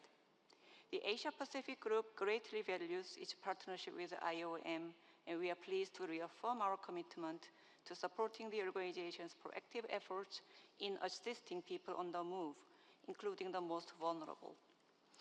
Director General, we specifically commend IOM for a number of notable achievements since the 114th session of the Council last year. The organization has successfully launched its 5-year strategic plan, aligning its programs and structures accordingly. Additionally, IOM introduced its first ever global appeal, further aligning its operations with objectives outlined in the strategy plan. The rollout of the strategic research frameworks to support result-based management is also a welcome step forward. Under its 3 strategy objectives, namely saving lives and protecting people on the move, driving solutions to displacement, and facilitating pathways for regular migration, IOM has made significant progress. In 2023, IOM reached 31.6 million people with life-saving assistance and protection. In this regard, we appreciate IOM's continued efforts to protect migrants and displaced persons, and we encourage IOM to keep up its protection work in line with the discussions within the Interagency Standing Committee and in close coordination with other UN agencies. We also positively acknowledge IOM's initiatives in driving solutions to displacement, including its engagement with the UN Secretary General's Action Agenda on Internal Displacement. Finally, we commend IOM for successfully facilitating regular pathways for over 1 million migrants and refugees and supporting resettlement, relocation, and humanitarian admission of nearly 300,000 persons over the past year. Director General, we note that since the beginning of your tenure, you have placed significant emphasis on strengthening IOM's organizational capacity. While we acknowledge these efforts, we encourage you to continue enhancing the organization's internal accountability and oversight functions. We encourage IOM to continue its ongoing efforts to ensure cost efficiency and effectiveness. We also urge IOM to increase the proportion of flexible and innovative funding resources. Moreover, we invite IOM to further scale up its leadership role as coordinator of UN Network on Migration. In closing, Mr. Chair, let me reiterate that during yesterday's high-level segment, we all heard loud and clear that international cooperation is key to addressing migration challenges globally, as no single state can resolve this issue alone. The Asia-Pacific Group, as a region that is the destination to 1 in every 6 international migrants and the origin of 2 in every 6, looks forward to continuing our partnership with IOM in addressing the critical issue of migration. I thank you, Mr. Chair.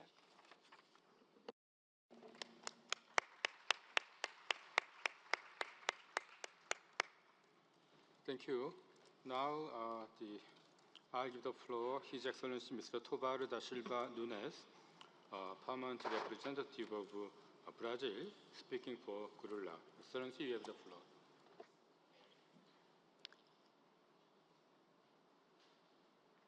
Mr. Chair, Madam DDG, well, first we want to convey our warmest congratulations for the election of the chair. Well, I have the honor to deliver this statement on behalf of the Group of Latin American and Caribbean Countries, GRULAC. Our region is characterized by its historic humanitarian tradition, reinforced through diverse actions to welcome migrants, often under the most challenging circumstances.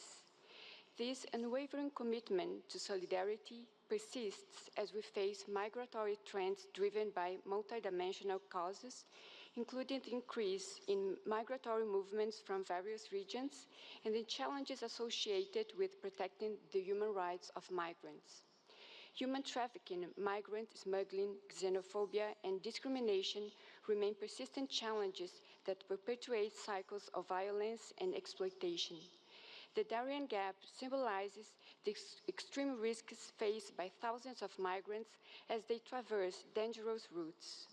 We emphasize the need to implement mechanisms for prevention, cooperation, and the promotion of safe transit pathways to reduce migrants' exposures to these dangers. Our governments have worked tirelessly to protect vulnerable groups, especially women, children, and indigenous people, who are disproportionately affected by violence and exploitation. Additionally, we have implemented measures to protect communities affected by disasters while simultaneously promoting their resilience.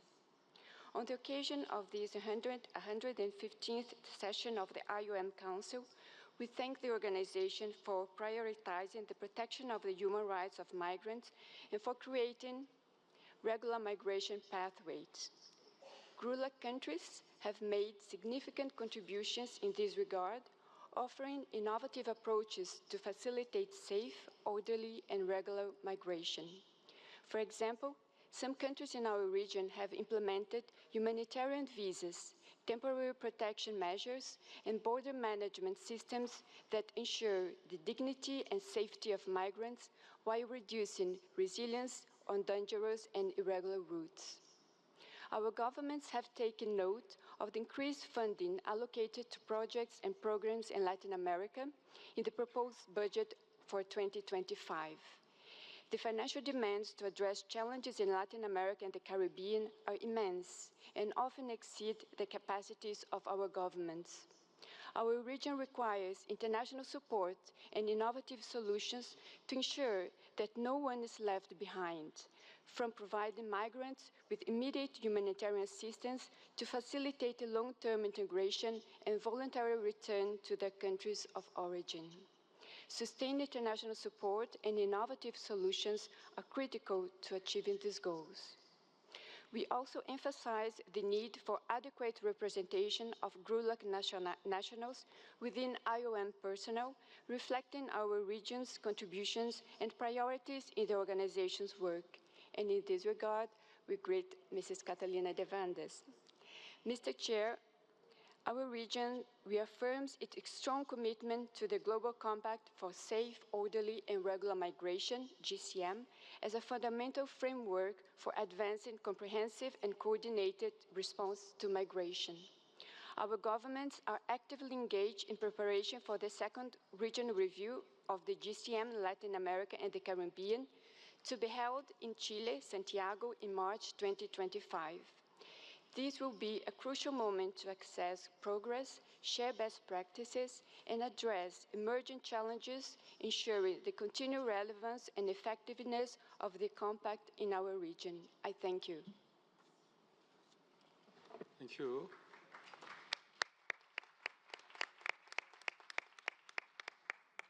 Now I would like to DG to respond. DG. Thank you. I've been advised to speak more slowly, so I'm going to do my best. First, I want to appreciate the strong partnership that we have with the European Union and its member states. And we reaffirm our willingness to work with the member states of the EU to support the Pact on Migration and Asylum. We welcome the comprehensive feedback we've received on the regional strategies and affirm that we are tailoring these to member state needs and concerns and will reflect the comprehensive approach to migration pathways as underscored by the representative. I'd like to also note that we intend to prioritize the development of our strategy for the Global Office in Brussels in early 2025, which will allow us to further tailor our cooperation with the specific EU realities and concerns in mind. We want to strongly condemn the instrumentalization of migrants for political purposes, and we have called for this to end in line with our EU partners.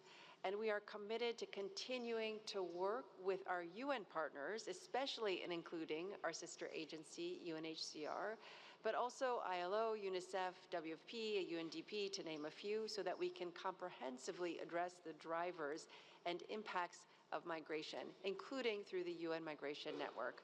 I'd note that this year we signed new MOUs with UNODC, UN Women, and UNICEF, and we contribute regularly to the IASC. I'd like to thank our dear friend, Ambassador Gbiri Lansana, for your interventions on behalf of the African group. Africa remains central to the work that IOM does and to our mission, from saving lives to enabling regular pathways to finding solutions to displacement.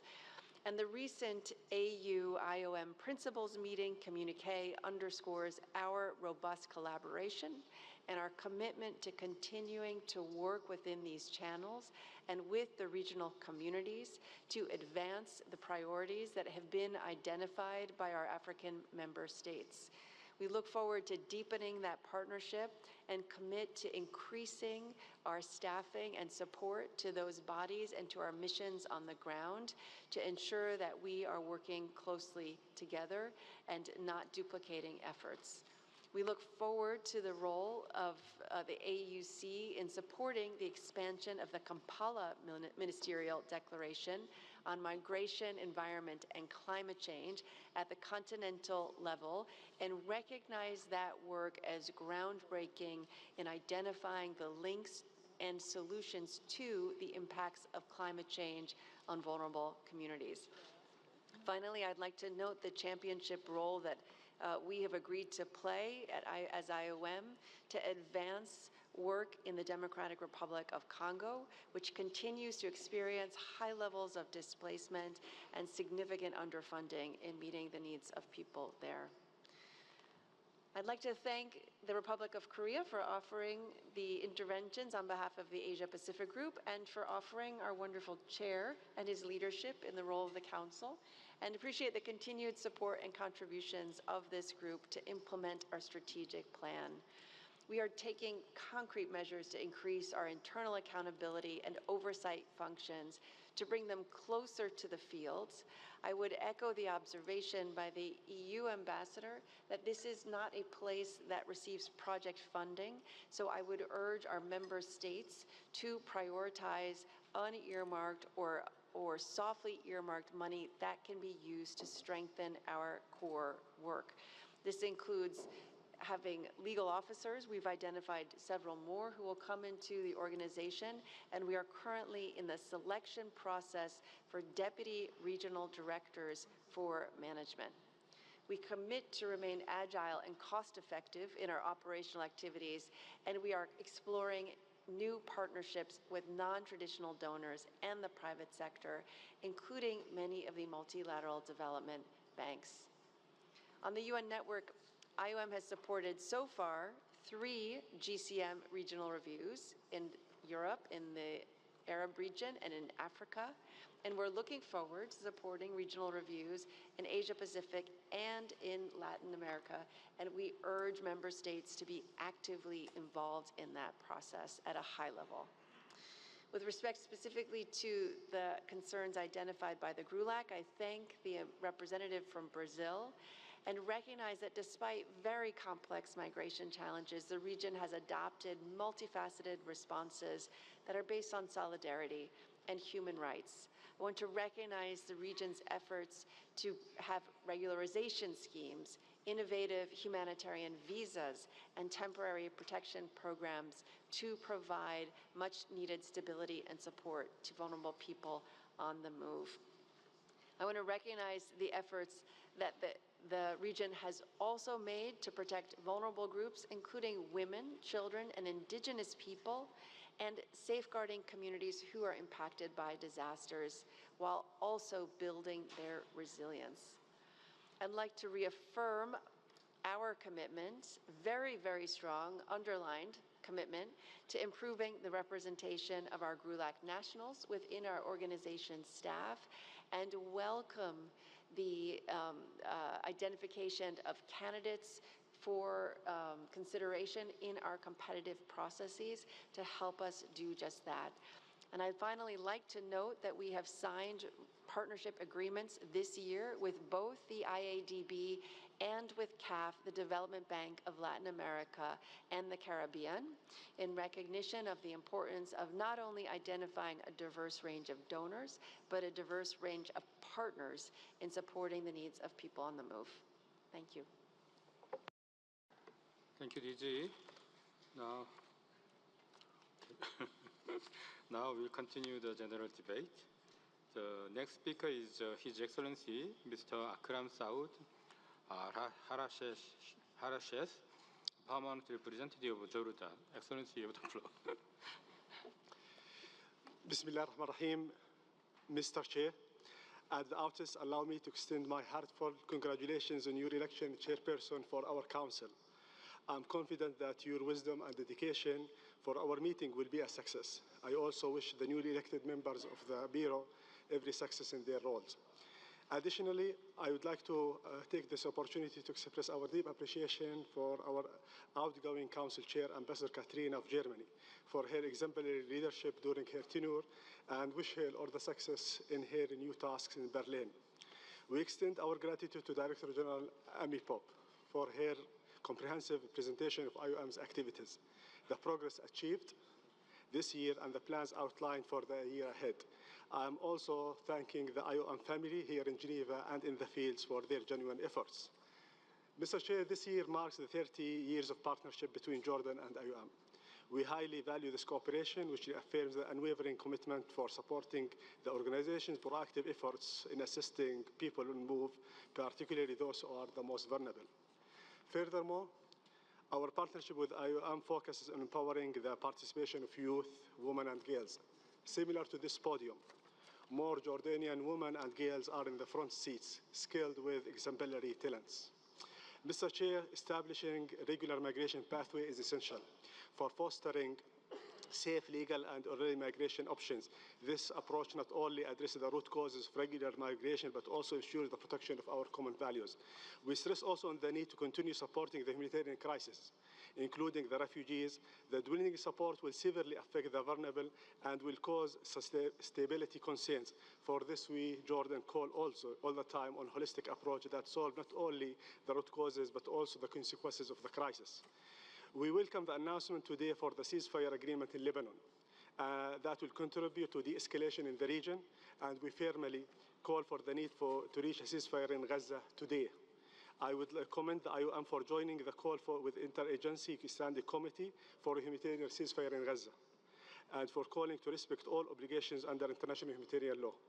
And the recent statement by the three principals, I quote, "Stop the assault of Palestinians in Gaza and those trying to help them," and that firmly stressed there is no alternate to UNRWA.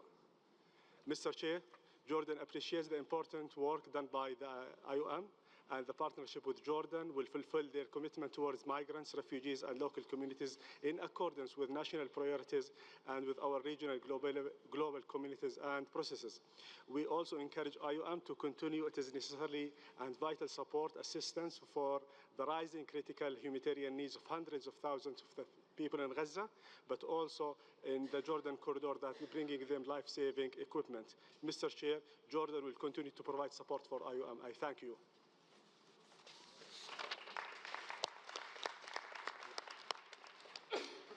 Thank you, Excellency, for keeping your time.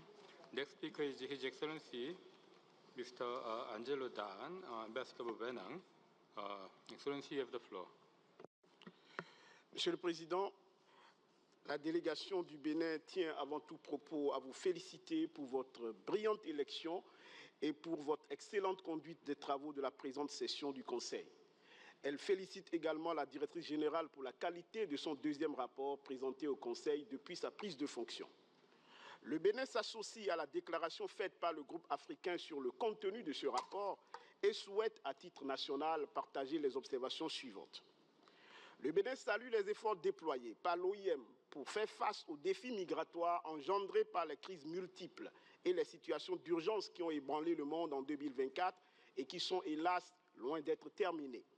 Les actions en faveur de la protection et de l'assistance aux migrants revêtent dans ce contexte un caractère crucial. C'est le lieu d'exprimer la reconnaissance du gouvernement béninois pour le soutien logistique, technique et financier très apprécié de l'OIM qui a permis d'organiser le retour volontaire et la réintégration de plus de 700 migrants béninois en 2024.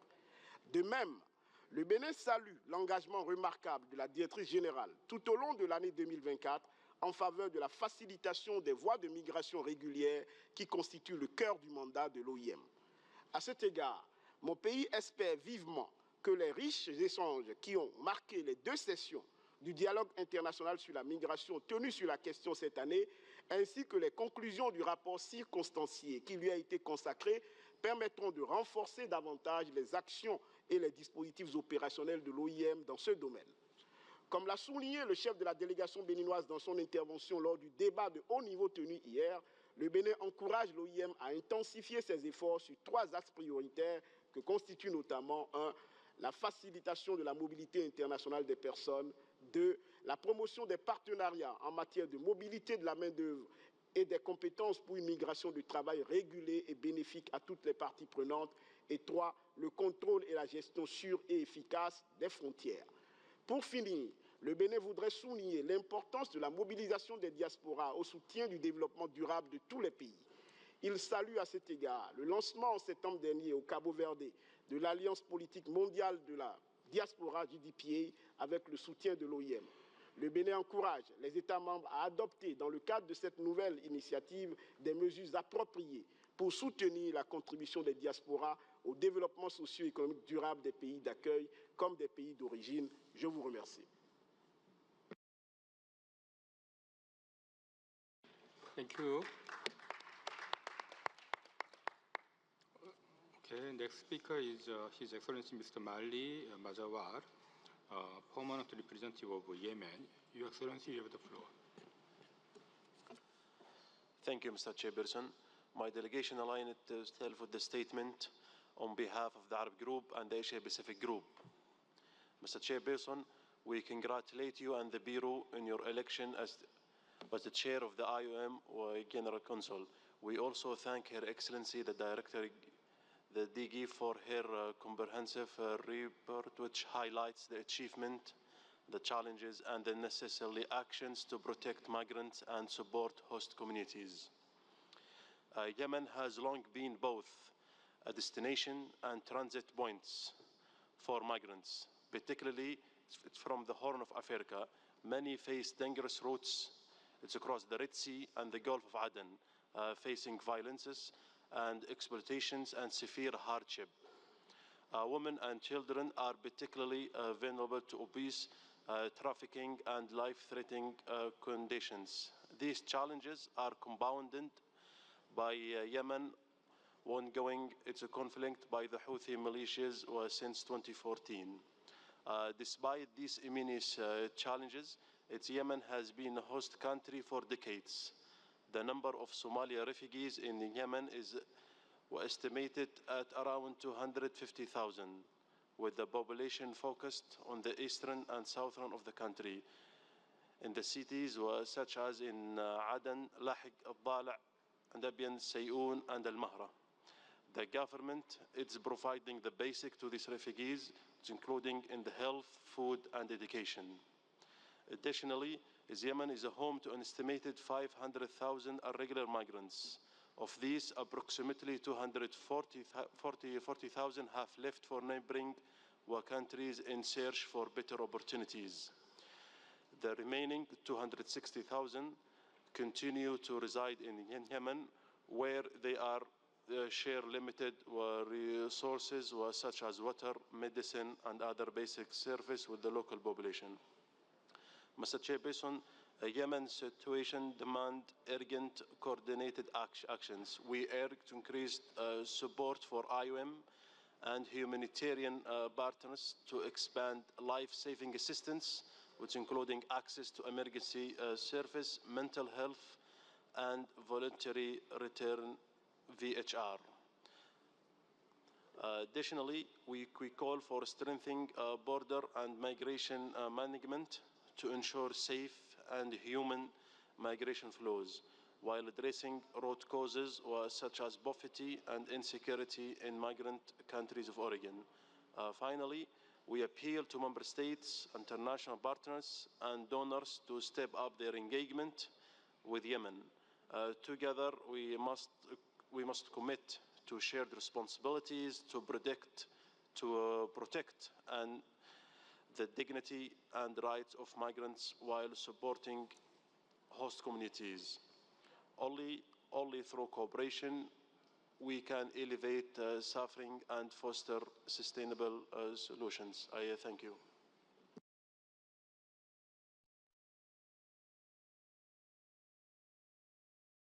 Thank you.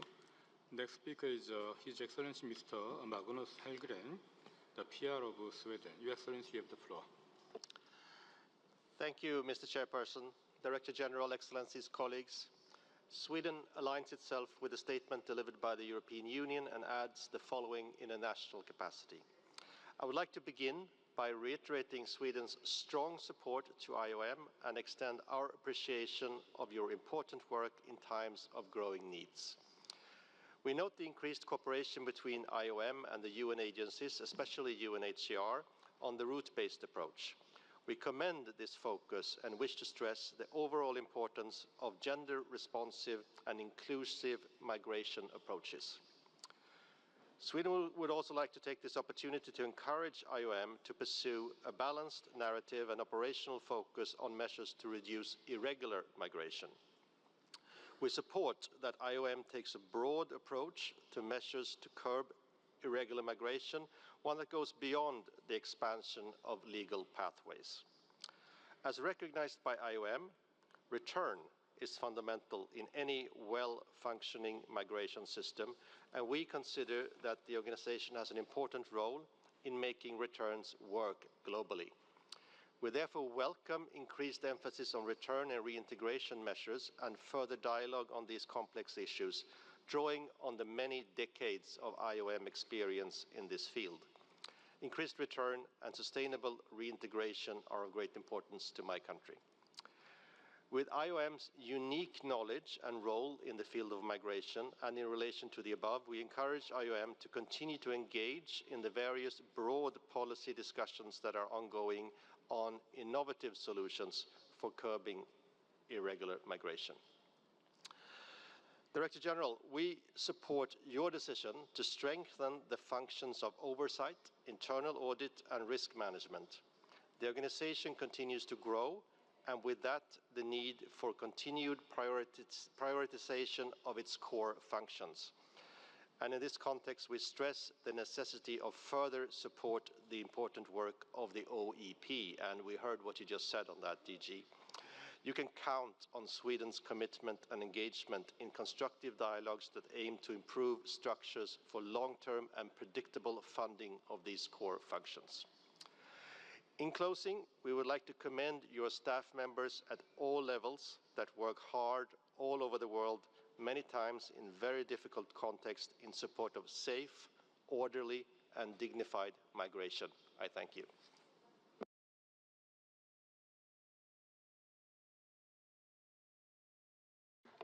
Thank you. Thank you for keeping your time limit. Next speaker is His Excellency Mr. Vincenzo Grassi, PR of Italy. Excellency, you have the floor. Mr. Chair, dear Director General and Deputy Directors General, distinguished delegate, Italy aligned itself with the EU statement and the joint statement to be soon delivered by Ukraine. We congratulate the Director General and all IOM dedicated staff for the outstanding results achieved in 2024. As you know, we attach great importance to the strategic engagement with the EOIM as one of our main partners in the fulfillment of the Italian migration strategy. Considering ongoing and protracted humanitarian crisis, we reiterate our concern for the displacement triggered by the war of aggression against Ukraine and the devastating humanitarian crisis in Gaza and Lebanon, as well as the situation in Libya, Syria, Sudan, and neighboring countries that are at the crossroads of migratory flows along the central Mediterranean route. Italy strongly supports IOM work on safe, regularly, orderly, and sustainable migration management in countries of origin, transit, and destination, and commends the remarkable work achieved through its operational presence as well as its people-centered and data-driven approach. We welcome IOM's commitment in creating a new model for promoting regular pathways, as well as its engagement in leveraging migration as a tool for development. To this end, we are convinced of the importance of activities in the field of training, social inclusion, and labour market mobility, and we count on an increasingly joint work in such area, also in collaboration with the UNHCR, as it reflects a holistic and result-based management approach. As COP21 has reached its conclusion, let me also commend IOM for its engagement in the conference and highlights the importance of its work on climate change, adaptation, and disaster risk reduction. In this regard, we encourage an increasingly stronger partnership with specialized UN agencies to foster the implementation of early warning systems, as well as with governments and communities on the preparation of anticipatory action plans. Italy also takes note of the regional strategies for 2025-2028, and in particular the mention of the Rome process steered by Italians towards a coherent and comprehensive response to migration, as well as the focus on the application of inclusive AAP approach. My government would like to IOM recent contribution to the discussion of the G7 ministerial meeting on interior and development last month, as well as its leadership in promoting positive migration-related narrative and scale up safe and regular pathways. Finally, let me express my gratitude on the election as rapporteur for the IOM Bureau. I look forward to working with the distinguished representative of Korean presidency, Peru and Tunisia, as well as with the IOM senior leadership team representing the voice and the values of the expanded Europe group in upcoming meetings and discussions. Thank you.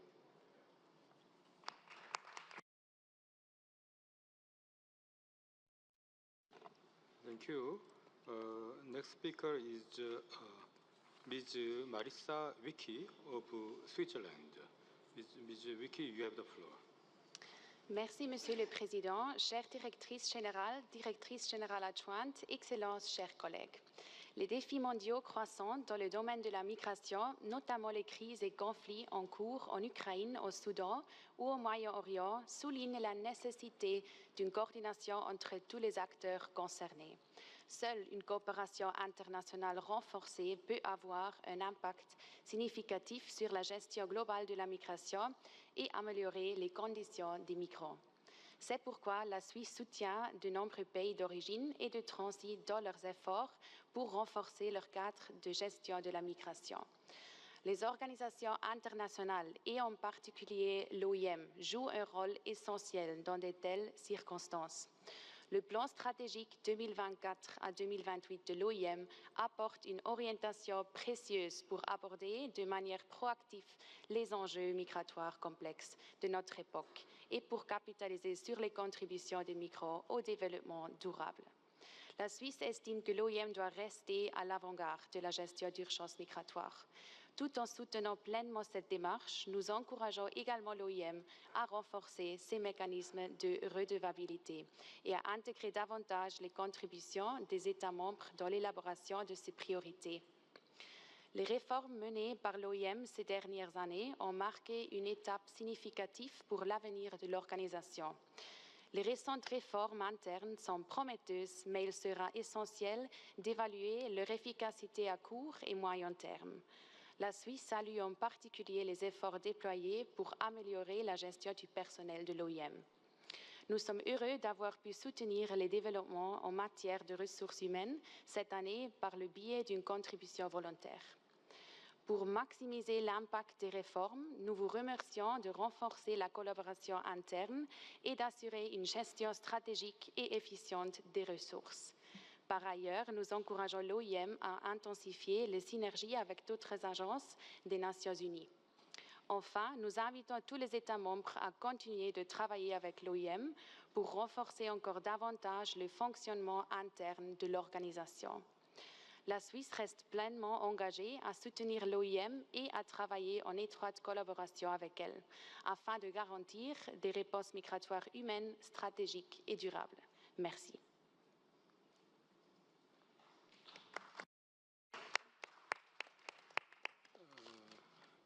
Thank you. Next speaker is His Excellency Mr. Marcelo Vasquez Bermudez, PR of Ecuador. Your Excellency, you have the floor. Señor presidente, mi delegación desea reconocer el enfoque integral de la OIM en el nexo Acción Humanitaria, Desarrollo y Paz. De acuerdo con el informe de la Directora General, durante el año 2024, la organización abordó no solo las necesidades humanitarias urgentes, sino también iniciativas de desarrollo a largo plazo y esfuerzos de consolidación de la paz. Este enfoque no solo fortalece la resiliencia de las comunidades y gobiernos, sino también los esfuerzos por alcanzar el desarrollo sostenible. Celebramos los esfuerzos de la OIM en la promoción de vías regulares de migración y en la creación de estrategias que aborden las necesidades del mercado laboral y las dinámicas migratorias que representan un paso significativo hacia la inclusión y protección integral de los migrantes. Además, subrayamos la importancia de las innovaciones en datos y estrategias de comunicación que no solo amplifican las voces de los migrantes, sino que también fortalecen la narrativa positiva en torno a la migración. Señor presidente, para mi delegación, uno de los desafíos más complejos y que a su vez ofrece una serie de oportunidades es cómo podemos articular bajo los principios del Pacto Mundial para la Migración una visión que garantice el respeto a los derechos humanos, promueve el desarrollo sostenible y fomente la cooperación internacional en materia migratoria. El Ecuador, como país de origen, tránsito y destino de migrantes, ha sido testigo de los múltiples rostros de la migración.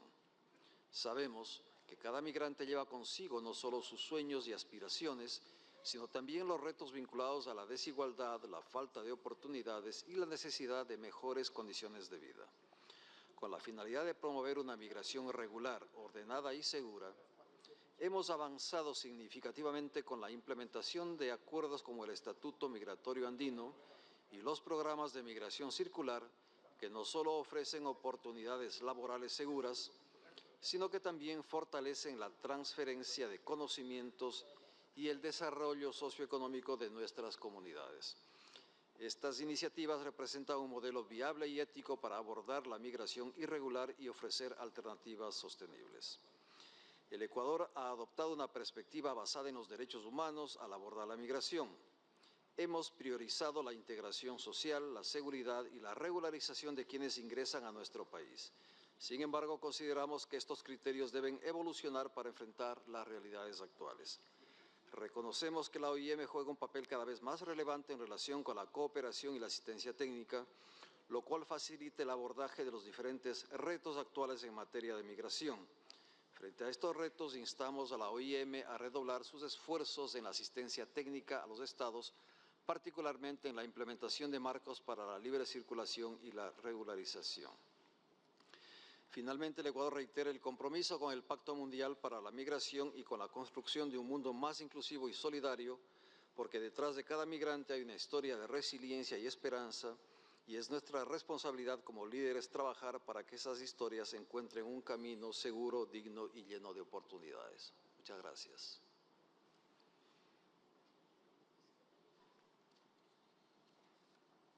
Thank you.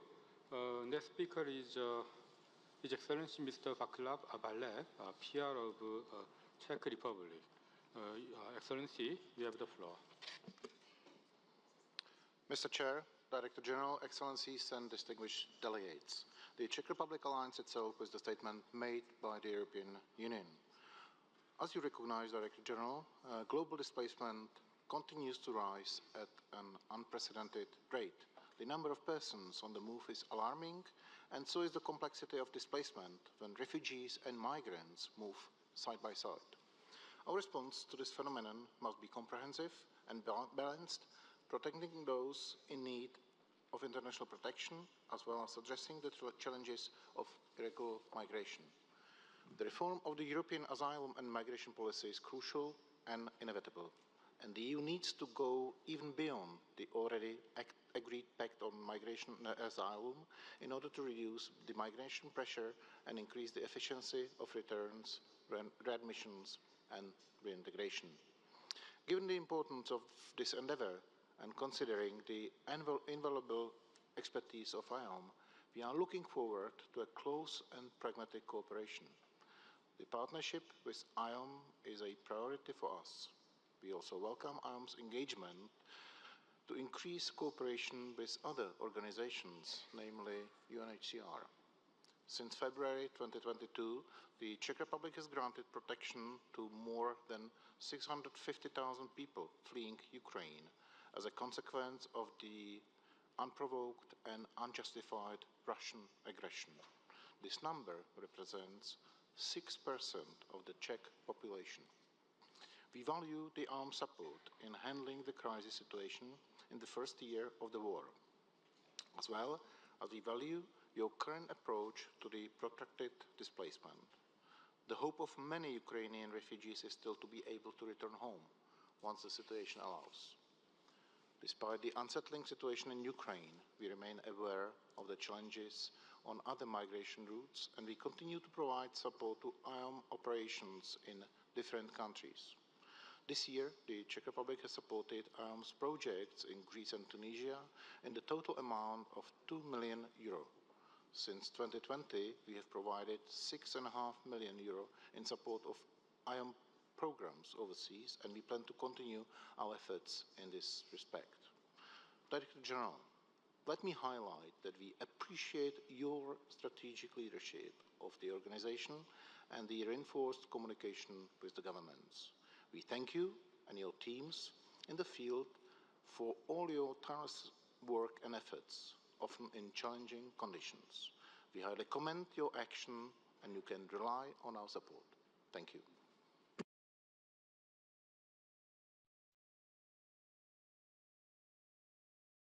Thank you.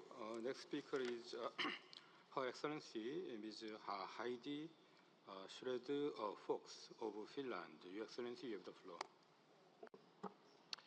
Mr. Chair, Director General, Excellencies, distinguished delegates, Finland aligns itself with the statement of the European Union and its member states, as well as the joint statement that will be delivered by Ukraine. I would like to start by commending Director General and the whole organization for your achievements during this year.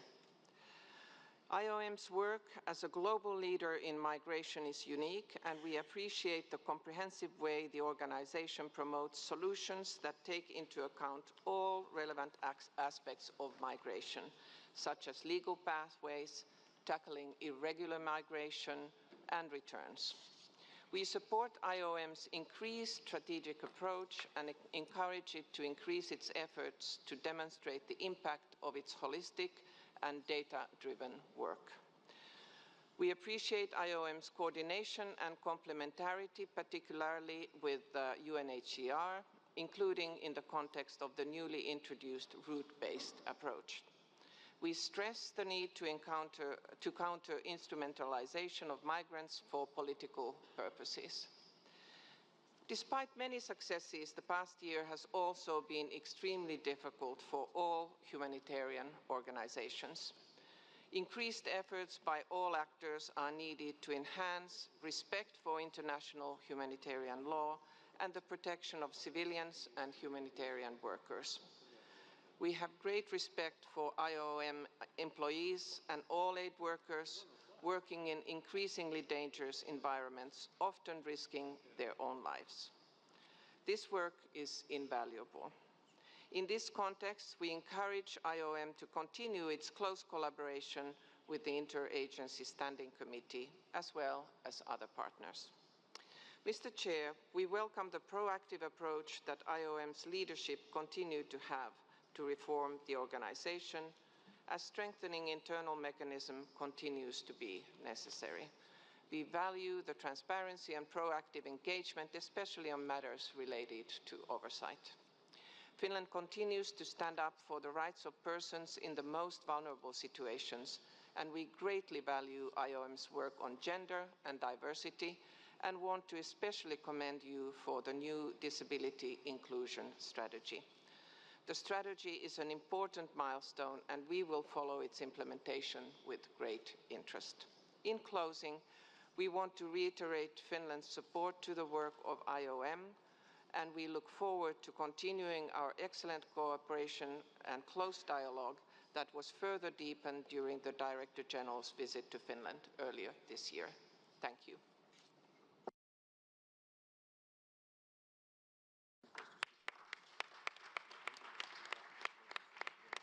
Thank you. Now I again invite Gigi to respond. Merci, Monsieur le Président. La Tunisie s'associe aux déclarations des groupes arabes et africains. Permettez-moi aussi de vous adresser mes vives félicitations pour votre élection au poste de président du Conseil et de vous assurer du soutien de la Tunisie en tant que membre du bureau pour la réussite de votre mandat. Madame la Directrice Générale, votre présentation du rapport sur les activités de l'OIM en 2024 et les réformes opérées sous votre conduite clairvoyante est une occasion renouvelée pour apprécier votre dévouement et engagement en faveur du développement de notre organisation. Nous réitérons à cet égard notre soutien aux objectifs stratégiques pour la période 2024-2028 et prenons une bonne note du rôle central que l'OIM entend jouer à travers le monde pour répondre aux situations d'urgence résultant des crises humanitaires et des changements climatiques. Nous saluons en particulier la priorité accordée à la facilitation des voies régulières de migration qui se trouve renforcée par une approche multisectorielle et fondée sur les données. Pour mon pays, la promotion des voies régulières de migration ainsi que la mise en place de projets de développement demeurent les solutions idoines pour garantir une migration sûre et ordonnée qui prend en considération les besoins et priorités des migrants, des pays d'accueil, de destination et de transit. Il est toutefois essentiel pour la communauté internationale d'identifier ensemble les mécanismes et partenariats qui assurent l'équilibre convoité afin de ne pas priver les pays du Sud, les pays d'origine, de leur la plus grande richesse, soit leur capital humain. Madame la Directrice Générale, la Tunisie valorise sa coopération avec l'OIM ainsi qu'avec ses autres partenaires pour la soutenir dans ses efforts visant à mettre en place son approche globale en matière de migration. Cette approche qui conjugue les dimensions humaines, sociales et économiques repose sur 3 piliers, à savoir la lutte contre les causes profondes de la migration irrégulière, la protection des migrants vulnérables et le renforcement des voies régulières de migration. Nous voudrions rappeler dans ce cadre l'importance d'une coordination continue entre l'OIM et les autorités nationales pour l'élaboration de projets de coopération qui reflètent les priorités des pays et répondent à leurs besoins. Nous nous félicitons en particulier des efforts fournis par l'OIM pour répondre aux besoins de la Tunisie en matière de retour volontaire des migrants qui se trouvent en situation irrégulière sur son sol et appelant à une plus grande solidarité entre les pays concernés pour garantir le retour et la réintégration des migrants dans leur pays d'origine.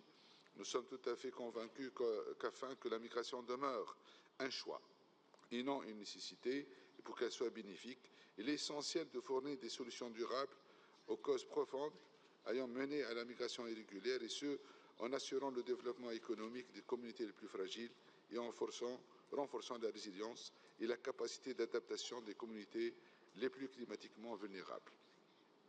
Permettez-moi en conclusion, Madame la Directrice Générale, de saluer les efforts entrepris par l'Organisation pour répondre aux besoins des peuples palestiniens et libanais, contraints au déplacement forcé à cause des crimes inouïs perpétrés par la force de l'occupation dans l'impunité totale et au vu au sud du monde entier. Merci, Madame la Présidente. Thank you. Now I would like to invite DG to respond.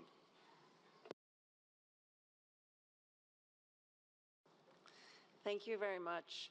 First, I would like to start by welcoming today's ceasefire announcement in Lebanon as a step toward de-escalation and strongly advocate for a ceasefire immediately in Gaza to alleviate the humanitarian suffering there.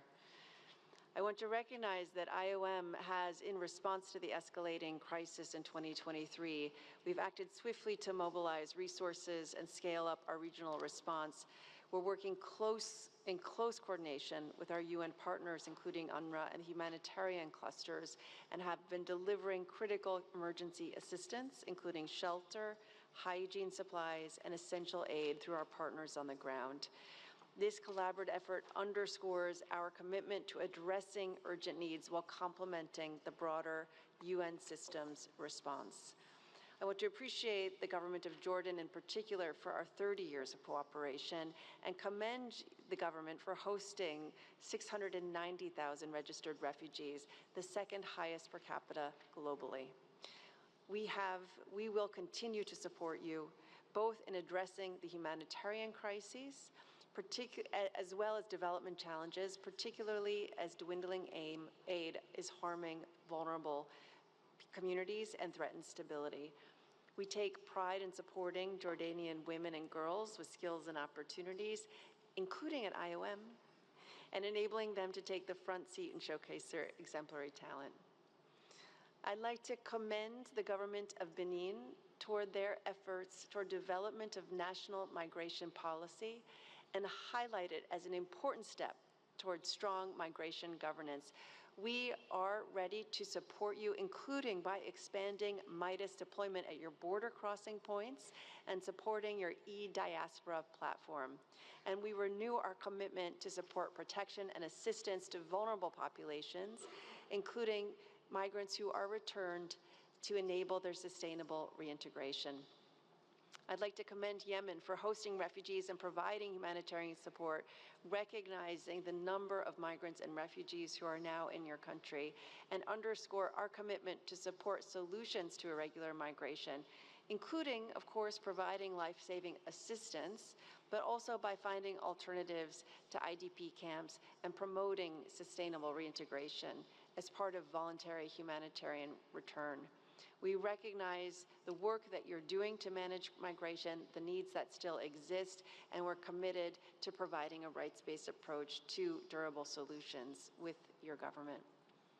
In Sweden, I'd like to stress the holistic character of our strategic plan and the interconnectedness of these objectives, which we believe are mutually reinforcing. And I'd like to acknowledge the work that Sweden is doing now to connect development pieces of your own strategy to migration, because we recognize that the vast numbers of people who are on the move are moving because of development challenges.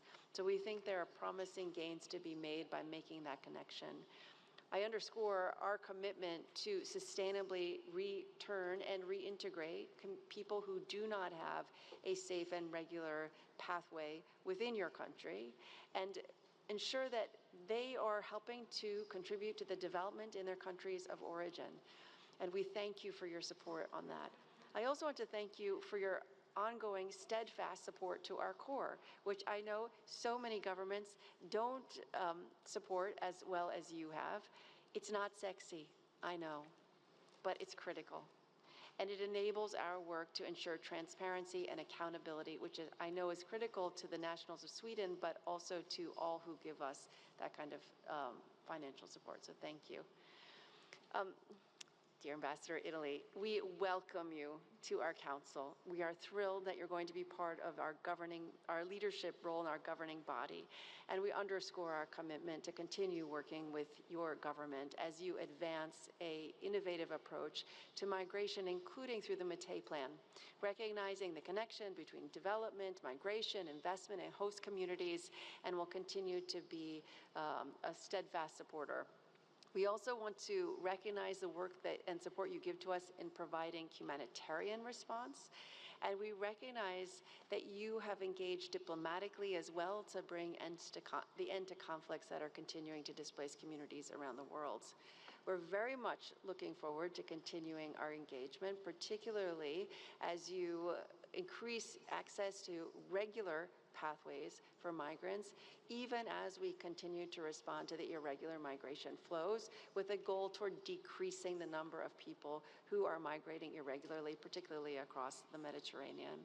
Thank you for the work you're doing also on climate action. And as we lead up to COP30, we hope that we can intensify our efforts on early warning and anticipatory action, particularly in conflict and fragile zones. Switzerland, we are grateful not only that you continue to host us, but you continue to provide ongoing support, including to our core, and continue to be an advocate for the governance of our organization. We need you. We also appreciate your ongoing support for our humanitarian work, particularly for countries that continue to face protracted crisis. And we recognize that you are committed to building our capacity, whether it's here in Geneva, whether it's around the world, including with regard to monitoring and strengthening our internal accountability. And we appreciate your leadership there. I want to reassure you that we coordinate very, very closely with other agencies. And I've heard a couple of remarks to the IASC. I just want to reaffirm that we are very actively engaged in the IASC and have already met the incoming ERC. That's an important mechanism for us to make sure we don't duplicate efforts and we meet the needs of people who are on the move. Ecuador, I'd like to thank you for recognizing that well-managed migration is an opportunity for development, which enables contributions of migrants to their economies, to their cultures, to societies, and recognize that you've been quite pragmatic in approaching the issue as a GCM champion and upholding human rights for all migrants regardless of their status. We want to just thank you for your recent hosting of the Ibero-American Summit, which Catalina de Vandas was able to attend on behalf of our organization, and particularly appreciate the inclusion of regular migration pathways in that discussion. We at IOM are committed to continuing our support for Ecuador in implementing regular migration pathways, including and especially circular migration pathways, which are critical to combating brain drain, but also bringing skills and resources back into host communities. I want to thank Finland for the recent visit that I was able to make to the capital and express our commitment to accountability, to oversight, to continued transparent communication with you and with all of our donors. It's for that reason that we have been investing again in our donor advisory group. Having transparent ongoing communication is critical, even and especially when we find things are not quite going to standard. We want to make sure we are identifying those problems early and often. I want to reiterate again that we are committed to partnering with other UN agencies and including with UNHCR in this route-based approach, recognizing, as we like to say, there's both the route R-O-O-T and the route R-O-U-T-E approach that need to be part of that strategy. And I want to just say one thing, which is a call out with my hat on as the head of the UN Network on Migration. The Migration Multi-Partner Trust Fund is a way that our member states can put resources in that will go to coordinated projects between UN agencies. It is now significantly underfunded. We did not meet our goal for this year, but there are about 6 weeks left until the new year. So I do encourage donors, particularly those who are really focused on ensuring good coordination between agencies, to look at that as one mechanism for supporting our efforts with the UN agency, principals of the other UN agencies with whom I met just last week. We have all agreed that the route-based approach will be a common effort, and we will prioritize funding to projects that have multiple agencies to advance the route-based approach. That was my little plug. To the Czech Republic. We support the Czech Republic, especially for our IOM responses in Greece and Tunisia this year, and commend the government for hosting over 625,000 people who have fled the conflict in Ukraine.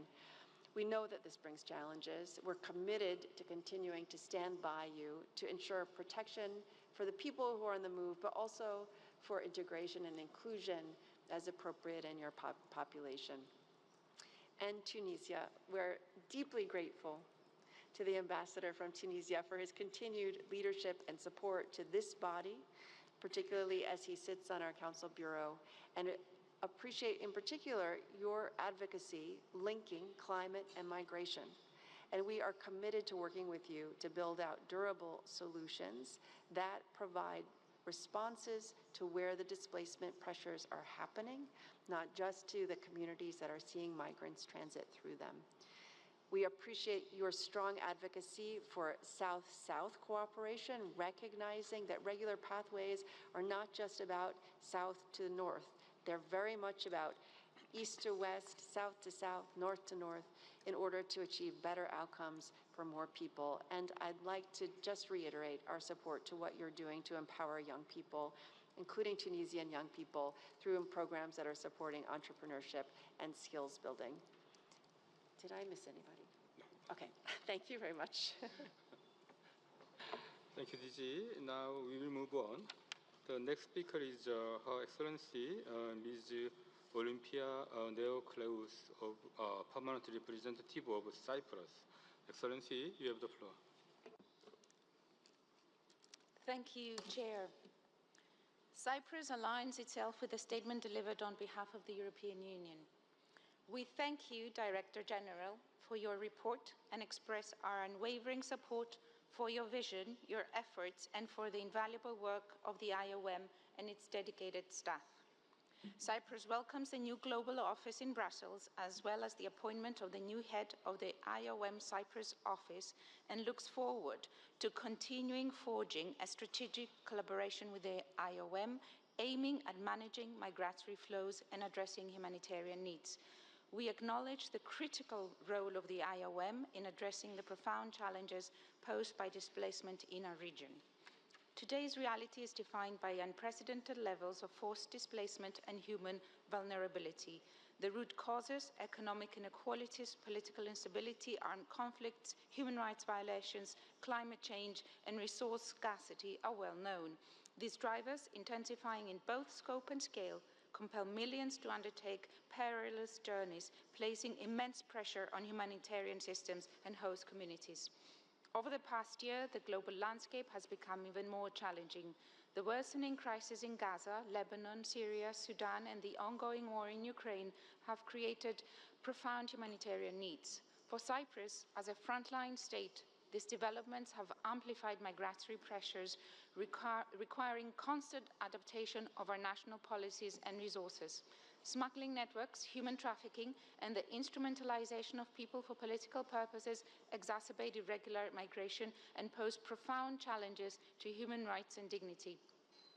As migration continues to be a matter of utmost priority, Cyprus underscores the importance of the European Union's Pact on Migration and Asylum. Chair, the crisis in Lebanon is of particular concern, and of course my government warmly welcomes the announced ceasefire of today. The displacement of more than 400,000 Lebanese and Syrians into Syria underscores the urgent need for humanitarian assistance. Cyprus stands ready to support efforts to address this crisis and work closely with the IOM and UNHCR to ensure timely and effective responses. Looking ahead, the challenges of migration demand transformative solutions that address root causes, safeguard the rights and dignity of migrants and refugees, and foster integration and inclusivity. Equally important is the collective effort to counter anti-migrant sentiment. In this context, the IOM's pivotal role in global migration governance is indispensable. Cyprus remains steadfast in its support for the IOM's efforts to harness the positive potential of migration while providing essential on-the-ground assistance to those most in need. I thank you.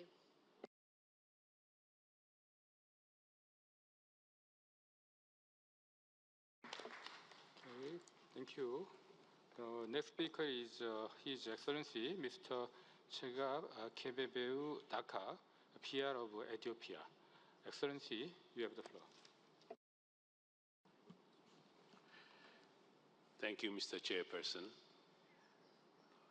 Ms. Amy Pope, Director General of the IOM, distinguished representatives, ladies and gentlemen, let me at the outset congratulate you, Chairperson, on your election and wish you success in your new role.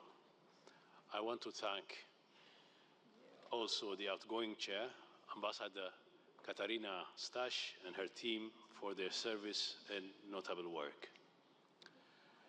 Ethiopia aligns itself with the statement delivered by Sierra Leone on behalf of Africa Group. Ethiopia is undertaking various steps towards building better migration management and governance frameworks to ensure that migration remains safe, regular, and orderly.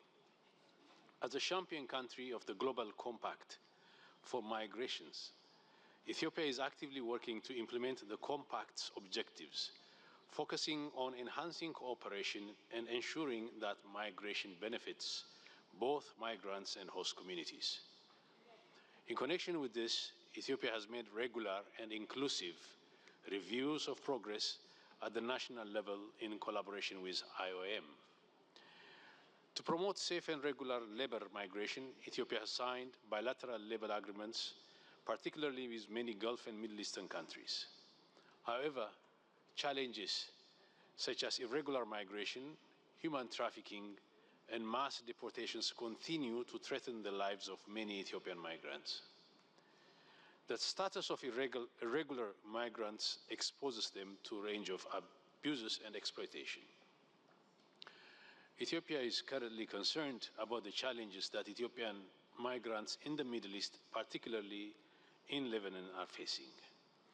While welcoming the ceasefire deal that has just been announced, we are still faced with migrants which are in dire situations and require urgent assistance. It is imperative that we facilitate their safe relocation and provide the necessary support to ensure their well-being. We take note of the responses provided just now by the DG and appreciate the continued support of IOM. Mr. Chairperson, we recognize that climate mobility is one of the key areas of IOM programming. Climate change is affecting many and forcing people to leave their homes. Unfortunately, it affects vulnerable communities the most and leaves behind long-term and adverse impacts on populations. Addressing displacement caused by adverse impacts of climate change through effective interventions aimed at building resilience of vulnerable communities is critically important. We encourage IOM to expand its partnerships, including with the private sector, to support the vulnerable communities. Finally, I wish to raise the issue of IDPs.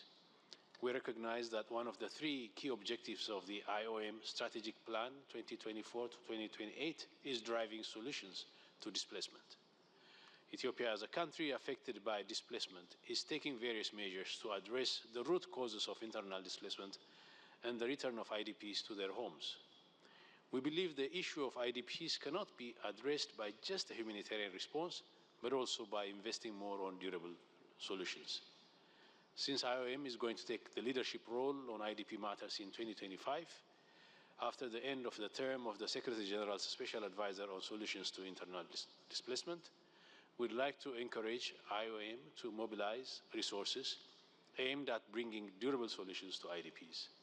My delegation would like to seize this opportunity to thank IOM and partners for their continued support. I thank you.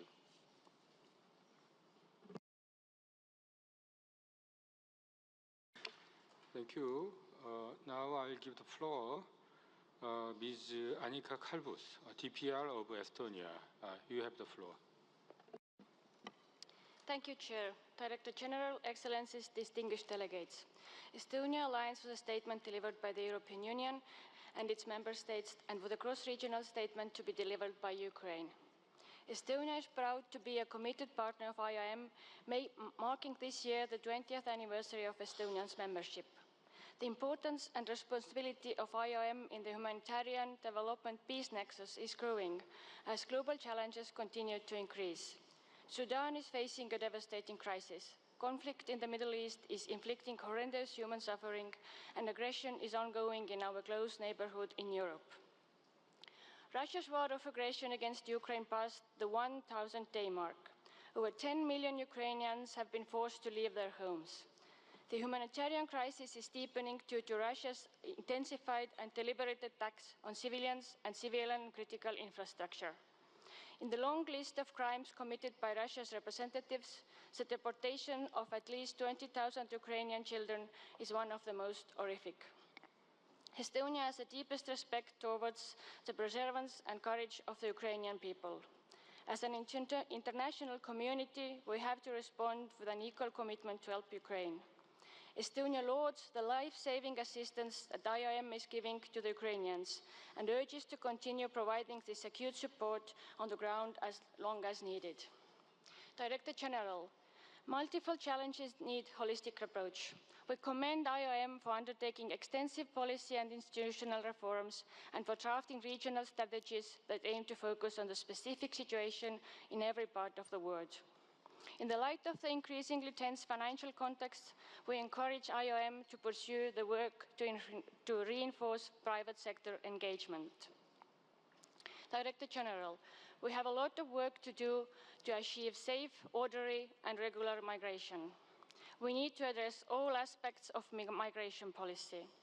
We need to enhance cooperation through comprehensive, mutually beneficial partnerships, to address root causes, to fight trafficking and smuggling in order to prevent loss of life, to counter irregular departures and instrumentalization of migration, and also to promote regular pathways. Furthermore, in our region, we are facing the challenge of defending our democracies against illegal and inhuman activities of Russia and Belarus.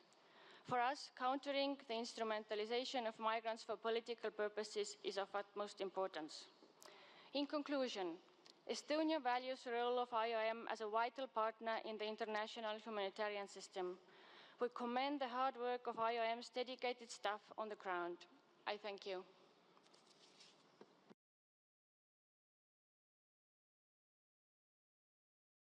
Thank you.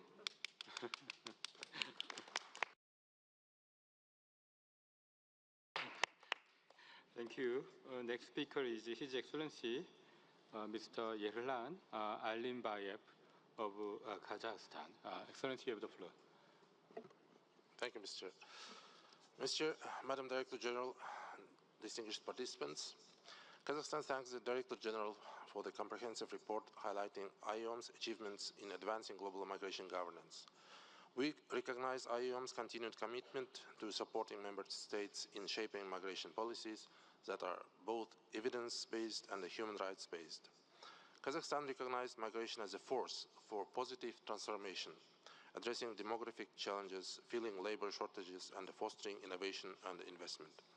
Kazakhstan notes with particular approval IOM's efforts in promoting regional cooperation and robust data collection. As a nation situated at the crossroads of migration flows, we deeply value tools such as displacement tracking metrics and other innovative mechanisms to enhance migration policy implementation. We also recognize IOM's focus on improving staff welfare and fostering diversity. Kazakhstan strongly supports IOM's initiatives to ensure gender-balanced representation across all levels, particularly in senior leadership roles. Kazakhstan also supports IOM's ongoing efforts to enhance accountability and transparency. As a donor, we support IOM's work to address evolving migration challenges. My country remains committed to the Global Compact for Migration and continues to support and engage with the IOM to integrate GCM objectives into our national frameworks. As part of the Central Asian region, we understand the value of robust evidence-based tools for monitoring and enhancing migration governance. With our neighbors, we continue to work through initiatives like the Almaty process to ensure safe, orderly, and regular migration in our region.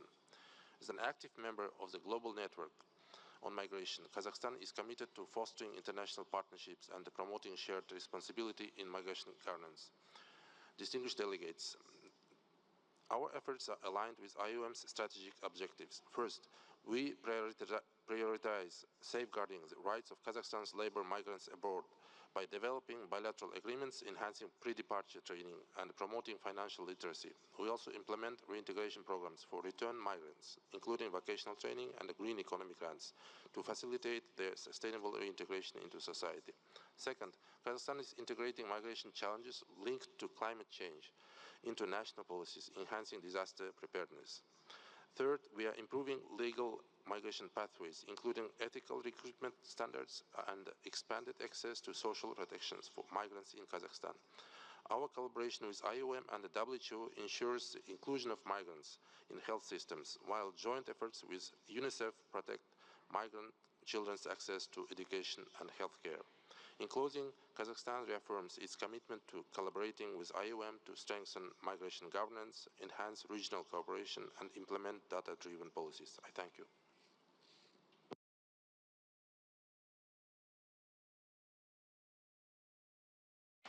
Thank you. The next speaker is His Excellency Mr. Bilal Ahmad, PR of Pakistan. Excellency, you have the floor.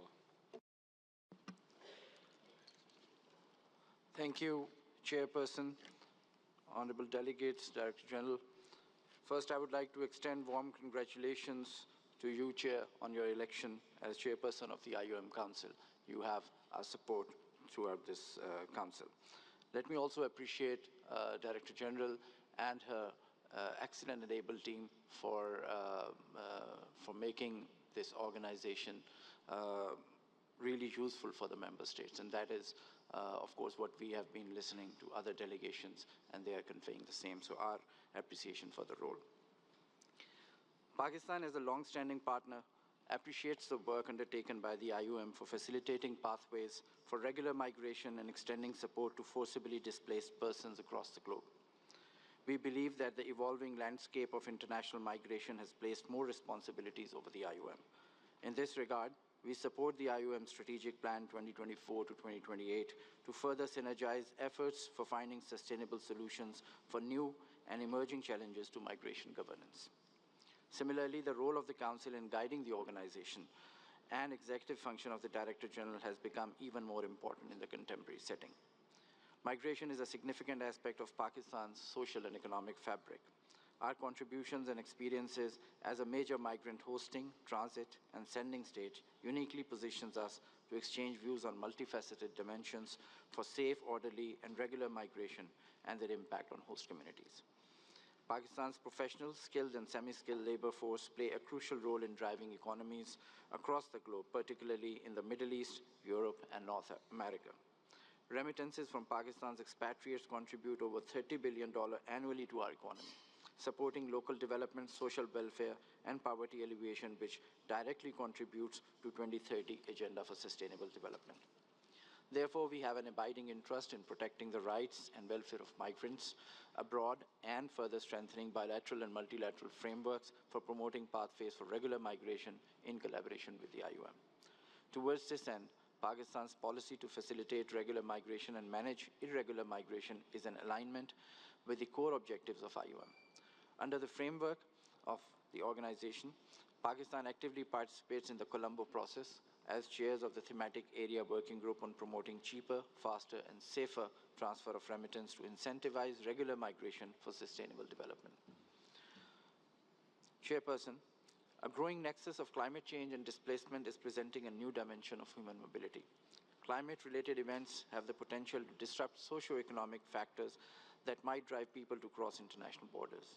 To address the cascading effects of climate change on migration, we need innovative approaches such as expansion of complementary legal pathways as well as global investments to support climate-resilient development in countries at risk. We encourage IOM to continue its advocacy and engagement with governments and other stakeholders to highlight concerns of climate-vulnerable countries and seek practical solutions for the impacts of climate change, on migration governance. Chairperson, illegal migration is a global concern. Pakistan appreciates the crucial role of IOM in addressing illegal migration, including through capacity building of member states, as well as by facilitating the repatriation and reintegration activities. We emphasize that legal migration frameworks ensure that people can move across borders under regulated systems that safeguard their rights, foster economic opportunities, and encourage their social inclusion. Simultaneously, we urge all stakeholders to strengthen efforts to combat illegal migration by addressing root causes such as poverty, conflict, and lack of awareness, further steering individuals towards safer legal alternatives. By aligning these approaches, societies can create an environment that prioritizes human dignity and economic stability while reducing the risks associated with irregular migration. I thank you.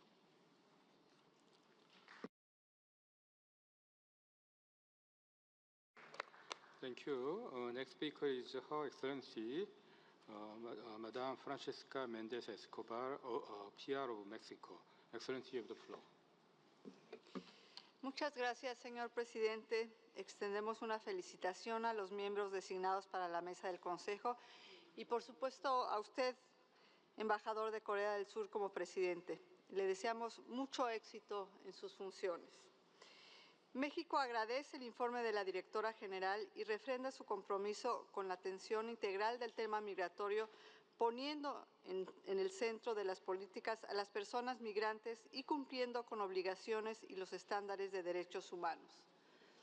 Mi país observa con preocupación los crecientes retos en materia humanitaria alrededor del mundo y el incremento en las necesidades y desafíos en la provisión de asistencia y protección humanitaria en el contexto migratorio. Damos la bienvenida a la estrategia de comunicaciones puesta en marcha por OIM en 2024 para transformar las narrativas sobre la migración y ampliar las voces de las personas migrantes. Hoy, más que nunca, dichas narrativas deben estar basadas en nuestra humanidad común y en la evidencia para destacar las contribuciones sociales, económicas, culturales y cívicas que las personas migrantes realizan en todas las fases del ciclo migratorio. En términos de gobernanza y financiamiento, estimamos positivas y necesarias las estrategias para diversificar tanto la base de donantes como las fuentes de financiamiento, lo cual se ha permitido una mayor colaboración con el sector privado. Coincidimos además con la importancia de realizar contribuciones flexibles o no etiquetadas a fin de permitir que la organización atienda las crecientes demandas en el terreno. México da la bienvenida a las medidas adoptadas y por adoptar para incrementar la transparencia, rendición de cuentas y la gestión de riesgo en las operaciones de la organización y les exhortamos a seguir reforzando las acciones en esta materia. Las recomendaciones de los órganos de supervisión interna y externa contribuyen a que las agencias que son parte del sistema orienten o reencaucen sus esfuerzos de manera eficiente y efectiva. Reconocemos los esfuerzos para asegurar la paridad de género y la representación geográfica en todos los niveles y les alentamos a seguir promoviendo una estrategia transversal con perspectiva de género, diversidad e inclusión en el trabajo sustantivo y programático de la organización. Apreciamos la labor de OIM en nuestro país y en la región y encomiamos su coordinación con ACNUR en el desarrollo del Plan Regional sobre Migración y Refugio. Quisiera concluir refrendando nuestro interés de seguir colaborando de manera constructiva con OIM en la búsqueda de soluciones para abordar las causas estructurales de la migración, proteger y brindar asistencia a las personas migrantes independientemente de su condición migratoria y desarrollar mecanismos de integración efectiva. Muchas gracias, señor presidente.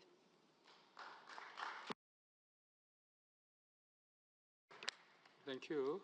This time I'll give the floor again to Ambassador Ahmad, Pakistan, speaking on behalf of OIC. Your Excellency, have the floor.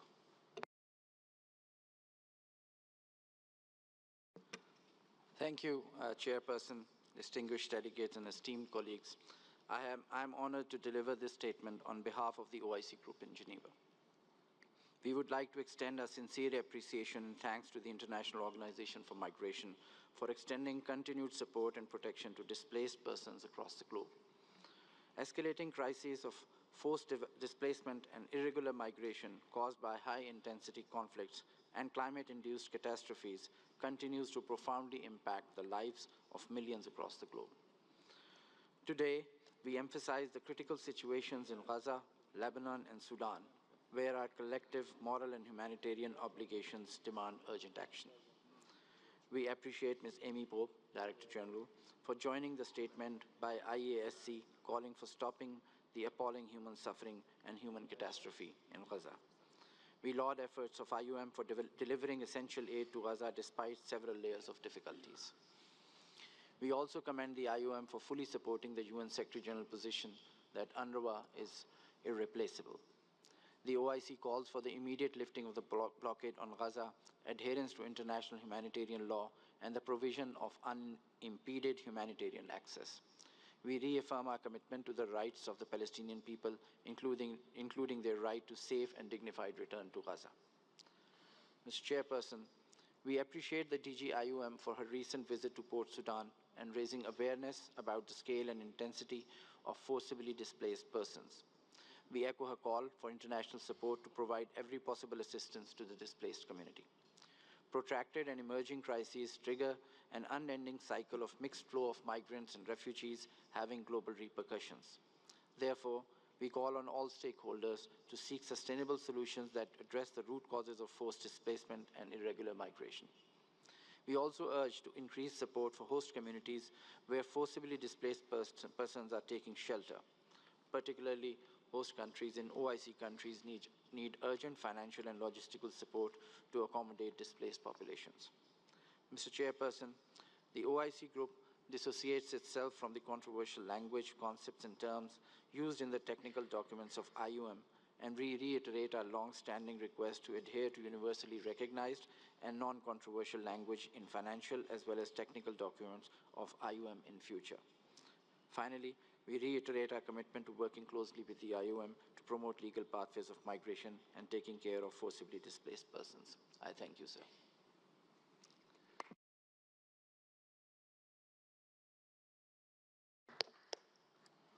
Thank you. Next speaker is Her Excellency, Madame Amanda Gorelli, PR of Australia. Excellency, you have the floor.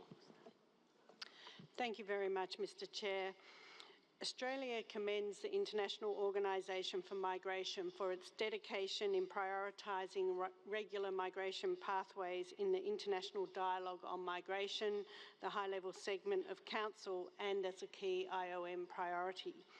Well-structured migration pathways can have a very positive and significant impact on migrants, their countries of origin and their countries of destination. Australia understands this importance given we are a nation shaped and invigorated by the diverse cultures and talents of millions of migrants. Australia recently launched its first migration strategy, which outlined a new vision for our migration system, one based on safe, orderly pathways that is responsive to our evolving needs. Our priorities are providing clear pathways to permanent residence, supporting a well-managed migration intake and building a cohesive multicultural society. Australia recognises the need to look beyond traditional responses to migration challenges.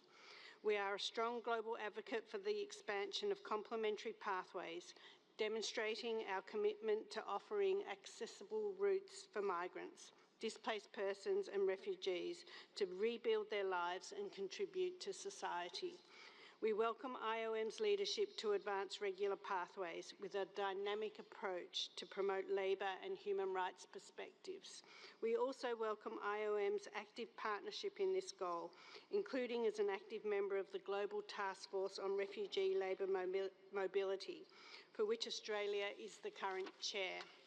Through initiatives that support labour mobility, community sponsorship and family reunification, Australia is also working to create flexible solutions tailored to the diverse needs of those seeking to make Australia home. Australia offers several labour pathways allowing migrants, including qualified refugees and displaced persons, to enter Australia on work visas, thereby filling skill gaps in our economy while enabling individuals to secure safe and sustainable livelihoods. We prioritise relationships with our regional partners in addressing labour shortages in our region, but also across the globe. Australia recently developed its Skills in Demand visa pathway, which will ensure that international mobility pathways supporting our regional relationships, such as the Pacific Australia Labour Mobility Scheme, will continue to deliver positive economic outcomes for migrants, communities and the Pacific region. Australia values continued collaboration with IOM and our regional partners to strengthen migration systems that are secure, resilient and responsive to the unique needs of the Pacific and broader Asia-Pacific region. Australia further values the climate change focus of IOM, especially in the Asia-Pacific, and the impact this will have on the movement of people and assisting those communities directly by affected by climate-related events. In closing, Australia is committed to continuing our close cooperation with the IOM as a valuable partner in promoting migration to build and strengthen our world. Thank you.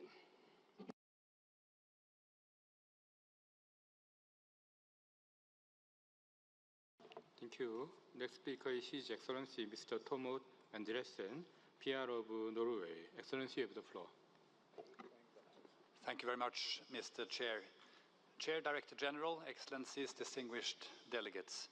Norway aligns itself with the statement to be held by Ukraine.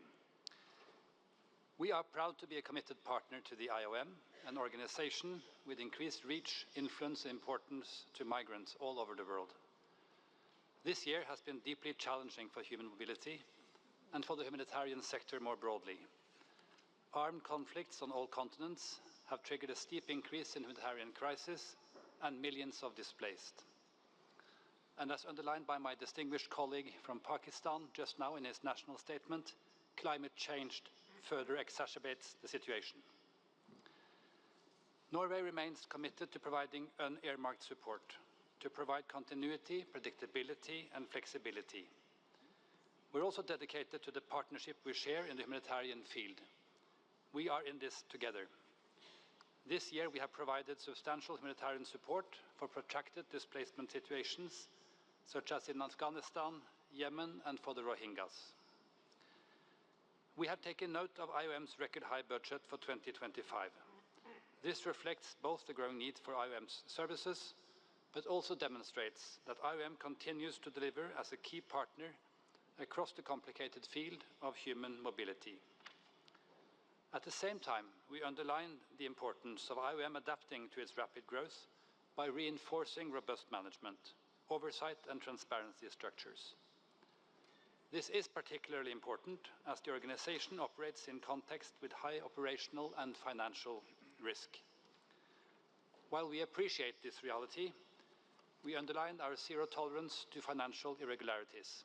We appreciate being kept informed about such cases along the principle of no surprises, and we expect reports of financial irregularities to be thoroughly investigated. We welcome IOM's involvement in the action agenda on internal displacement as we are reaching the end of the mandate of Special Advisor Robert Piper. We salute IOM's continued efforts to strengthen alignment and cooperation with your sister UN organizations, in particular the UNHCR. We appreciate your focus on evidence-based policy development, among others by strengthening the Global Data Center and establishing the GenMig initiative. We appreciate IOM's efforts to ensure gender equality and inclusion within the organization. Norway recognizes our obligation under the Global Compact for Migration to facilitate legal pathways and inclusion of migrants into society. It is equally important to underline the cooperation on effective return policies in order to deter irregular migration. Our government has initiated programs addressing support for displaced populations, migrants and their host communities simultaneously, reflecting our commitment to building resilience and sustainable livelihoods that provide for durable solutions. In turn, we hope to contribute to a decrease in forced displacement and an increase in fruitful, regular human mobility. Thank you.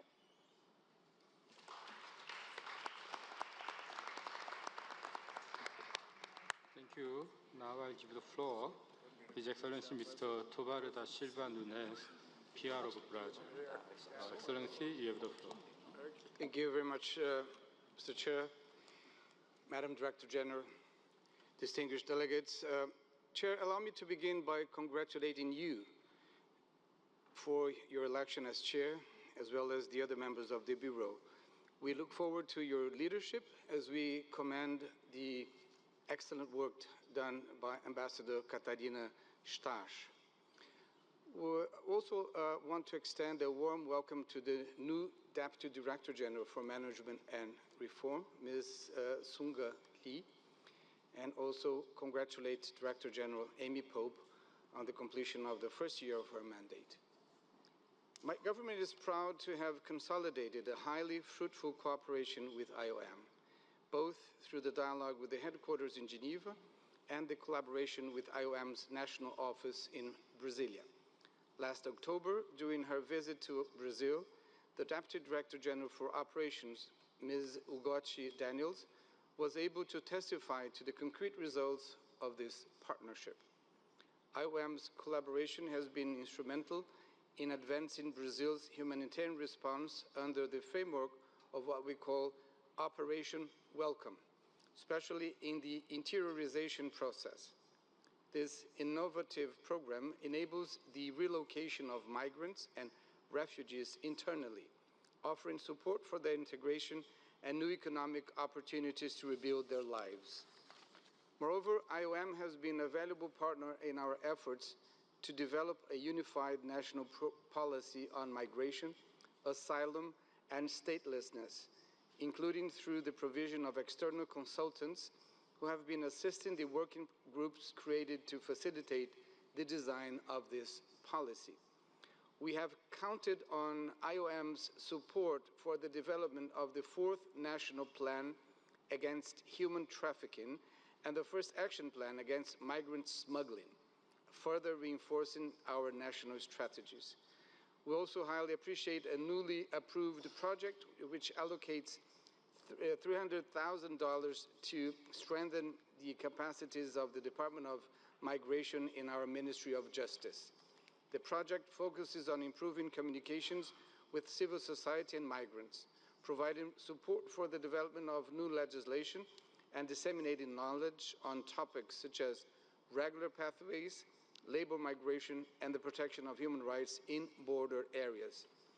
My government encourages IOM to ensure close coordination with other UN agencies working in Brazil, and especially with the United Nations High Commission for Refugees, avoiding duplication and promoting complementarity to the benefits of those assisted.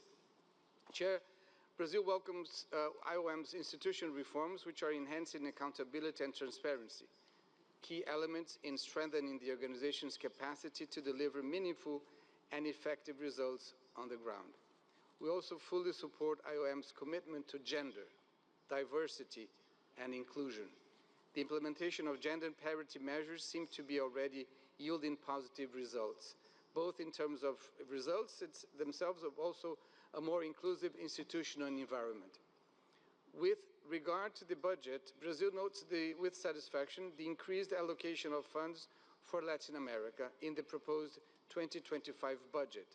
We trust that the challenges faced by our region will continue to receive the urgent attention they deserve, accompanied by the necessary financial resources to address them effectively.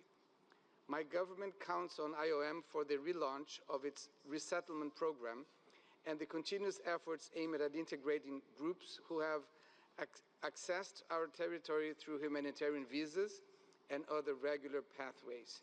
We are confident that the strong partnership with IOM and Brazil will continue to deliver positive results in line with the goals of the Global Compact on safe, orderly, and regular migration. I thank you.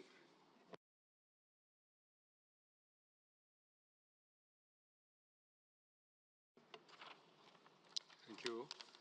Next speaker is His Excellency Mr. Alou Lambert Yao, a DPR of Côte d'Ivoire. Excellency, you have the floor.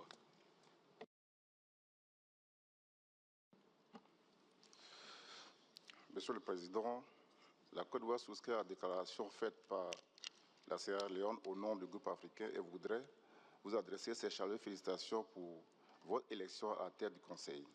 La Côte d'Ivoire félicite Mme Amy Pop, directrice générale de l'OIM, pour la présentation de ce rapport annuel qui met en évidence l'ampleur de la problématique de la mobilité humaine ainsi que les défis migratoires actuels. Monsieur le Président, mon pays note avec satisfaction les efforts continus et les progrès accomplis par l'OIM relativement à la réforme sur l'amélioration et le renforcement du cadre de gouvernance interne conformément au plan stratégique 2024-2028 et aux priorités institutionnelles de l'organisation. Dans ce cadre, la Côte d'Ivoire remercie l'OIM pour son soutien constant à travers le fonds de l'OIM pour le développement alloué pour financer plusieurs projets, notamment le projet en matière de gestion et de mobilisation de la diaspora, ainsi que ceux relatifs au renforcement des capacités opérationnelles du gouvernement ivoirien en matière de gestion des migrations et des frontières, et soutenir le gouvernement pour renforcer les capacités de gestion des frontières et de répondre aux crises dans les régions nord et nord-est de la Côte d'Ivoire, financées respectivement par le gouvernement du Japon et de l'Italie. Monsieur le Président, selon l'Observatoire des situations de déplacement interne, environ 75 millions de personnes se trouvaient en situation de déplacement interne à la fin de 2023. Cette situation continue d'évoluer en 2024 avec près de 47 millions de nouveaux déplacements internes du fait des conflits, de la crise climatique et des catastrophes naturelles. Mon pays voudrait exprimer la grande préoccupation face à cette situation alarmante et sans précédent des déplacements internes et des migrations internationales et surtout de nombreuses pertes en vie humaine sur les voies de migration irrégulières, principalement de l'Afrique vers l'Europe. La Côte d'Ivoire se réjouit dans ce sens de la collaboration étroite entre l'OIM et le HCR qui a permis le rapatriement des migrants et des réfugiés ivoiriens, la lutte contre la migration irrégulière ainsi que la mise en œuvre du plan stratégique pays 2022-2025 de l'OIM. De même, la Côte d'Ivoire soutient l'initiative phare de la Direction générale de l'OIM, l'initiative Afrique-Europe pour des voies migratoires régulières visant à établir et à renforcer des partenariats entre les acteurs étatiques, les parties prenantes et les sociétés créatives clés qui jouent un rôle fondamental dans l'appui et la facilitation des mouvements ordonnés de la population, des populations en Afrique et entre l'Afrique et l'Europe. Ainsi, aussi, ma délégation voudrait saluer l'adoption du programme et du budget pour 2025 et encourager l'OIM à poursuivre les efforts déployés tant dans l'accroissement du financement de la partie opérationnelle du budget que dans la recherche de solutions durables aux nombreux défis liés au mouvement des populations, en particulier dans la sous-région ouest-africaine confrontée aux déplacements forcés. Monsieur le Président, la Côte d'Ivoire invite toutes les parties prenantes à mutualiser leurs efforts en vue de réduire les risques de catastrophes et d'appuyer les initiatives de l'OIM visant à assurer la protection internationale de tous les migrants et à prévenir les déplacements forcés. C'est donc à justice que la Côte d'Ivoire salue la tenue de ce débat de haut niveau axé sur les voies de migration régulières, un appel mondial à l'action visant à rechercher des solutions durables en mettant à profit le potentiel de la migration dans le monde. Dans cette dynamique, la Côte d'Ivoire soutient les objectifs de l'Alliance mondiale pour les politiques en faveur de la diaspora et appelle les États membres de l'UM à impliquer activement la diaspora pour assurer la protection internationale des migrants. Monsieur le Président, la Côte d'Ivoire réitère sa disponibilité à poursuivre sa coopération dans le système onusien et singulièrement avec l'OIM pour l'amélioration des conditions de vie des populations. Je vous remercie.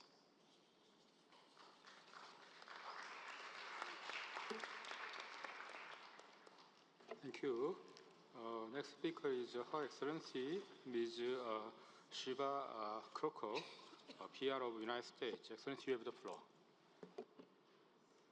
Thank you, Ambassador Yoon, and a warm welcome and congratulations to you as you take up the mantle of Council Bureau Chair. Our sincerest thanks to Ambassador Stash for adeptly guiding IOM member states over the past year. Director General Pope, on behalf of the American people, I commend your steady leadership and transformative vision during your first year. And to IOM staff around the world and on the front lines, we are deeply grateful for your commitment to support the most vulnerable people on the move. As the world witnesses staggering levels of migration, displacement, and humanitarian need, our work here is more important than ever. The United States contributed nearly $16 billion in humanitarian assistance during our fiscal year 2024, And we are proud to be the largest single-country donor to IOM, providing $1.6 billion in humanitarian funding this year to promote a safe, orderly, and humane approach to migration. We are tackling migration challenges together in a number of important ways. Since 2021, the United States has collaborated with IOM and other partners to expand lawful migration and protection pathways. The Safe Mobility Initiative, supported by Colombia, Costa Rica, Ecuador, Guatemala, Canada, New Zealand, and Spain, is one such innovative approach to migration management. In just over a year, hundreds of thousands have applied and tens of thousands have been referred to lawful pathways. This initiative provides a structured migration process and reduces the burden on countries overwhelmed by irregular migration flows.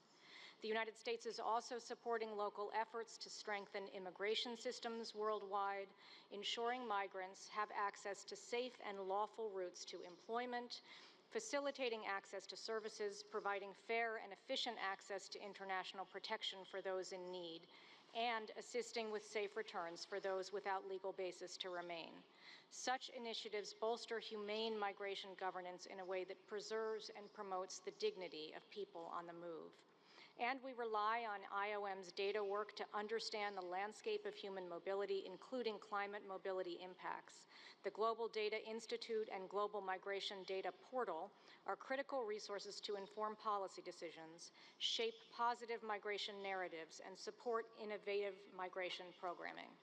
Finally, the United States Refugee Admissions Program plays a crucial role in international protection, offering a lifeline to refugees around the world. We welcomed the highest number of refugees to the United States in 3 decades during our 2024 fiscal year, over 100,000 people, thanks in part to IOM's resettlement support centers. This achievement underscores our commitment to providing refuge to those in need. Director General Pope, the United States appreciates our strong partnership with IOM as we work together to bolster the organization, address the challenges of human migration, capitalize on opportunities, and respond to humanitarian needs inclusively, drawing on the expertise and experience of all member states. I thank you.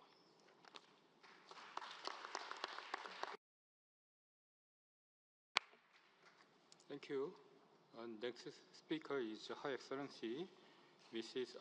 Sabine Bakyono Kanji, PR of Burkina Faso. Madame, you have the floor. Monsieur le Président, Madame la Directrice Générale de l'OIM, Mesdames, Messieurs, la délégation du Burkina Faso s'associe à la déclaration du groupe africain prononcée par la Sierra Leone. D'emblée, je voudrais, Monsieur le Président, adresser mes vives félicitations et mes encouragements à vous-même ainsi qu'à l'ensemble des membres du Bureau. Je tiens également à traduire la reconnaissance de ma délégation à l'ambassadeur Katharina Stache pour la brillante conduite des travaux du Conseil tout au long de l'année écoulée. Monsieur le Président, le rapport de la Directrice générale retrace les efforts déployés par l'OIM au niveau international, régional, national et local en vue d'apporter des réponses à des situations complexes dont la planification reste difficile. C'est en cela que je salue l'important travail déjà abattu par la Directrice générale durant cette première année à la tête de l'organisation, ainsi que la mise en place du plan stratégique 2024-2028 de l'OIM, dont la mise en œuvre permettra d'exploiter le potentiel des migrations tout en apportant des réponses aux défis liés au déplacement. À ce titre, pour le Burkina Faso, il est d'une importance capitale de veiller à ce que l'élaboration des stratégies régionales et nationales en cours tienne compte des spécificités contextuelles de chaque situation, de sorte à permettre à l'organisation d'axer ses interventions sur les priorités des populations cibles à travers notamment des programmes d'identification ou de création d'opportunités visant à fixer les jeunes dans leur localité d'origine ou à améliorer la résilience des populations. Conscient des défis liés à la gouvernance migratoire, le Burkina Faso s'est engagé dans la mise en place de politiques durables qui offrent de meilleures perspectives aux jeunes. C'est dans ce sens qu'il faut comprendre la mise en place de plusieurs initiatives, notamment l'initiative présidentielle pour la production agricole et l'autosuffisance alimentaire, un projet ambitieux dont l'objectif principal est de dynamiser l'entrepreneuriat agricole parmi les jeunes et de faire de ces derniers un moteur de croissance économique endogène, durable et inclusive. Le Burkina Faso interpelle l'OIM sur la nécessité d'accompagner de telles initiatives qui, en définitive, contribuent à une prévention efficace de la migration irrégulière des jeunes, en synergie, bien entendu, avec d'autres organisations pertinentes. Monsieur le Président, ma délégation partage l'avis selon lequel le narratif contre-productif sur la migration devrait cesser. Et comme l'a relevé la DG dans son propos, la migration reste quelque chose d'humain. Elle alimente également le développement, d'où la pertinence de s'engager pour des voies de migration régulières. Tout en encourageant la directrice générale dans la poursuite de la mise en œuvre des réformes pertinentes qu'elle a engagées, ma délégation voudrait l'inviter à intensifier ses efforts en vue de parvenir à une représentativité géographique équitable du personnel au sein de l'organisation. Pour finir, le Burkina Faso rassure de son engagement à poursuivre sa coopération avec l'OIM. Je vous remercie.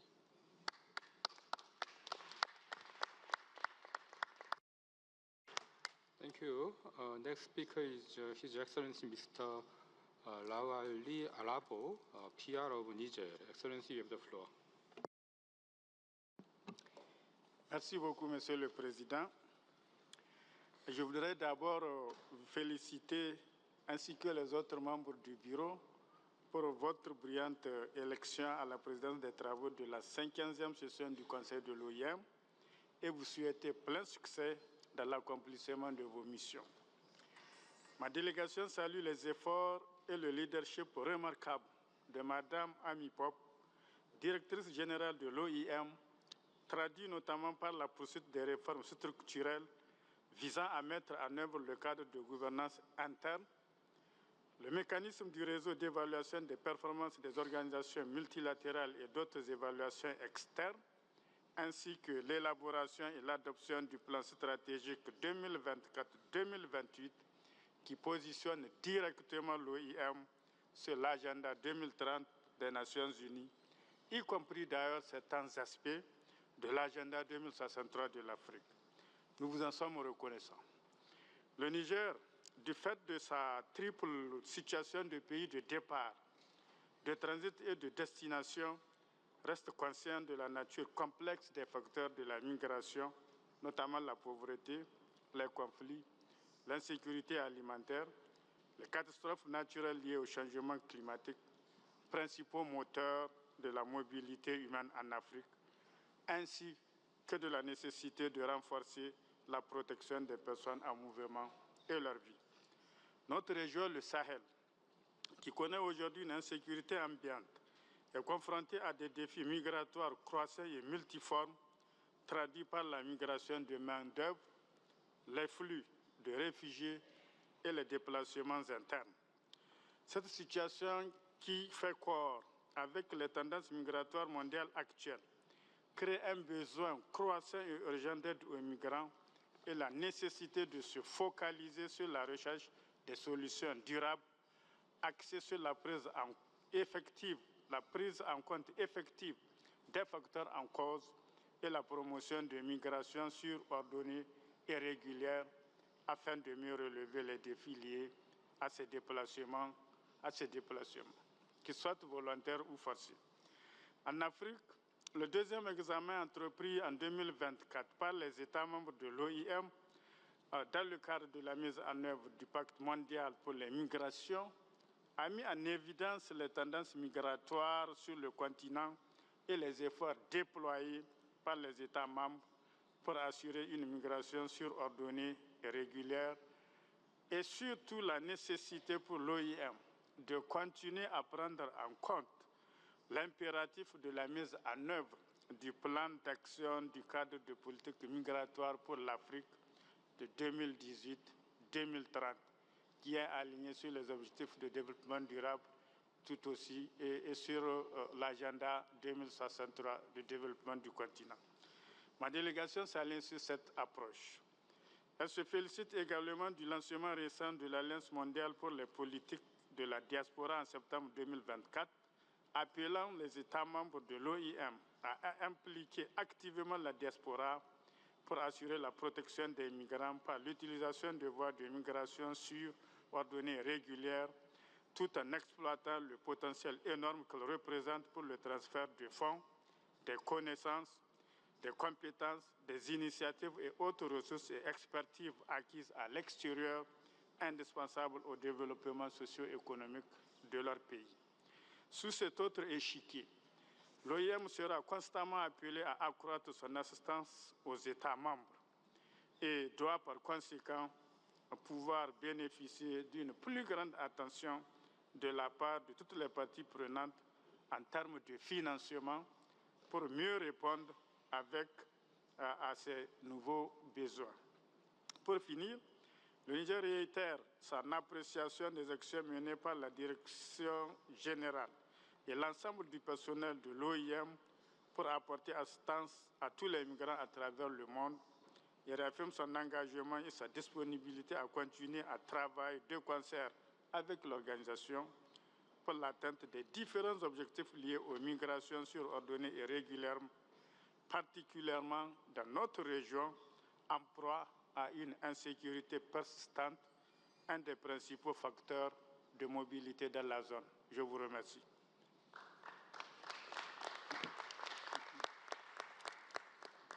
Thank you. Now I'll give the floor His Excellency Mr. Daniel Meron, Permanent Representative of Israel. Excellency, you have the floor. Thank you, Chairperson, Madam Director General. It's an honor to address the 115th Council meeting as the permanent representative of Israel to the International Organization of Migration. On behalf of the State of Israel, I express our gratitude for the work of Ambassador Stash as the IOM chairperson and congratulate you, Ambassador Yoon, on your appointment, wishing you success in leading this important body in the upcoming year. I also want to congratulate you, Director General Amy Popp, for your wise leadership of this important organization. I feel compelled to address the latest events between Israel and Lebanon since, as of 4 a.m. this morning, after more than a year of relentless Hezbollah aggression, a ceasefire has entered into force. We hope that this ceasefire will be long-lasting and that the civilian population in Israel and in Lebanon will be able to return to their homes and communities.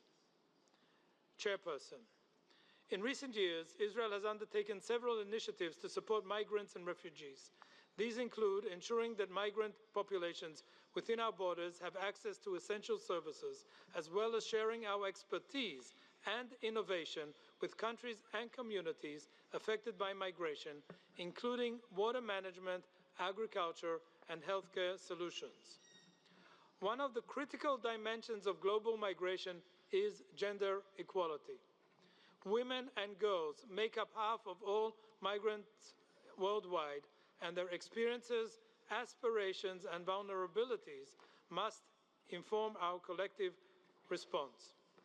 Israel has implemented programs to address specific challenges faced by women in migration.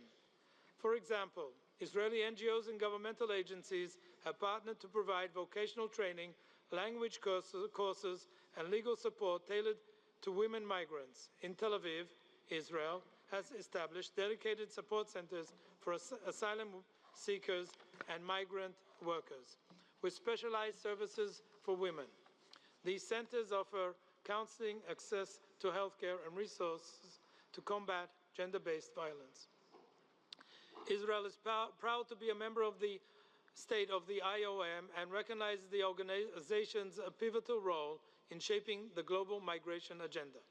To enhance our engagement, we aim to work closely with the IOM to address regional migration challenges, promote innovation through technological expertise as being the startup nation, and share best practices from Israel's migration policies and programs. We hope in this and other ways to contribute to global efforts to promote safe migration built on respect for human rights. Israel is committed to help build a world where migration is not a source of suffering, but a pathway to opportunity and dignity for all. Thank you.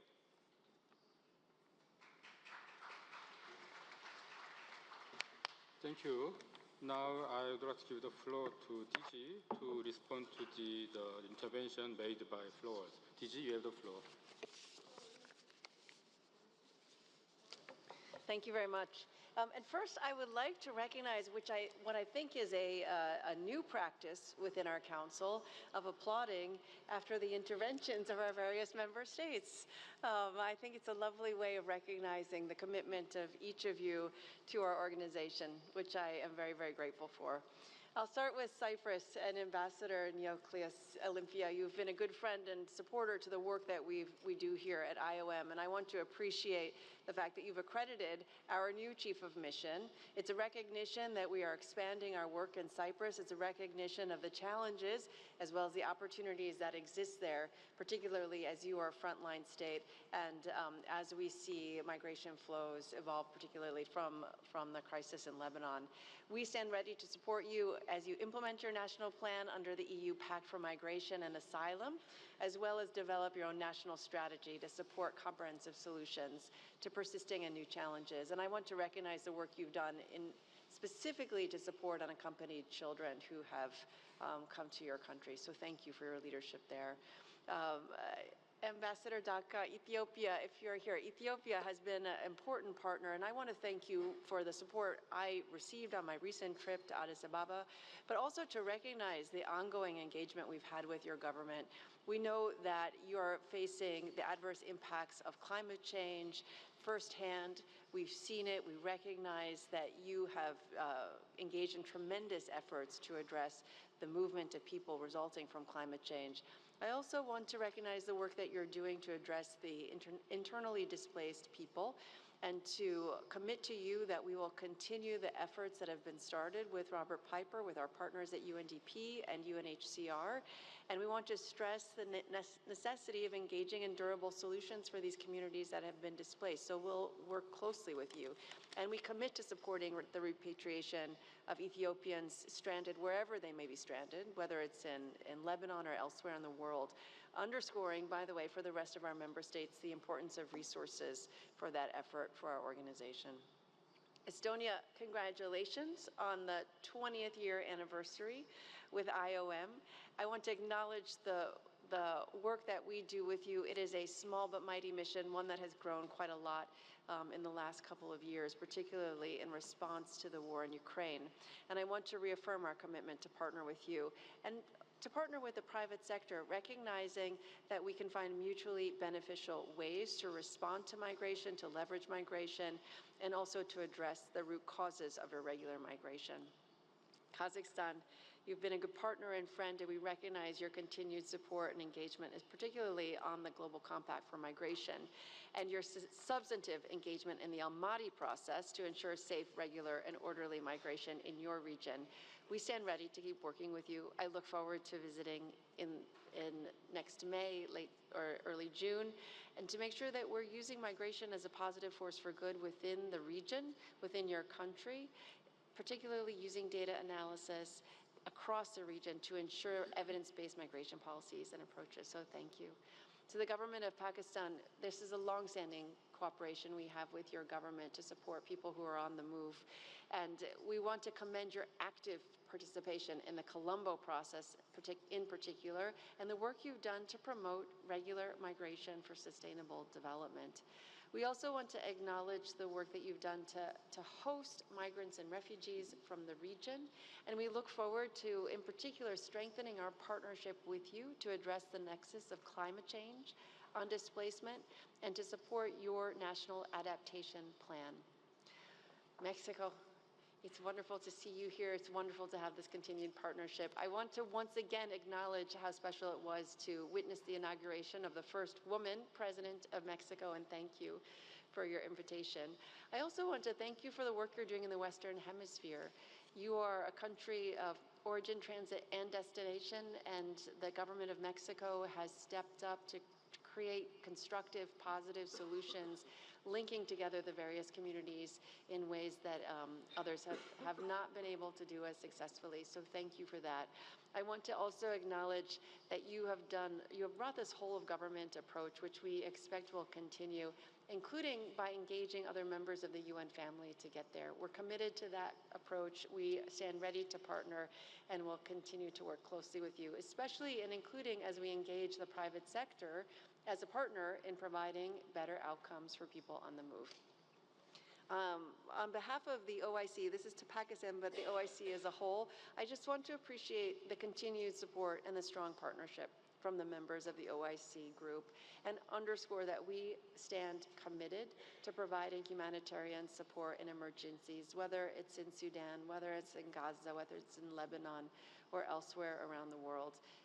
We appreciate your engagement, we appreciate the humanitarian support, we appreciate the diplomatic support, and we intend to continue that partnership. I want to congratulate Australia for launching its first migration strategy and to reaffirm that we stand ready to support you in implementing that strategy.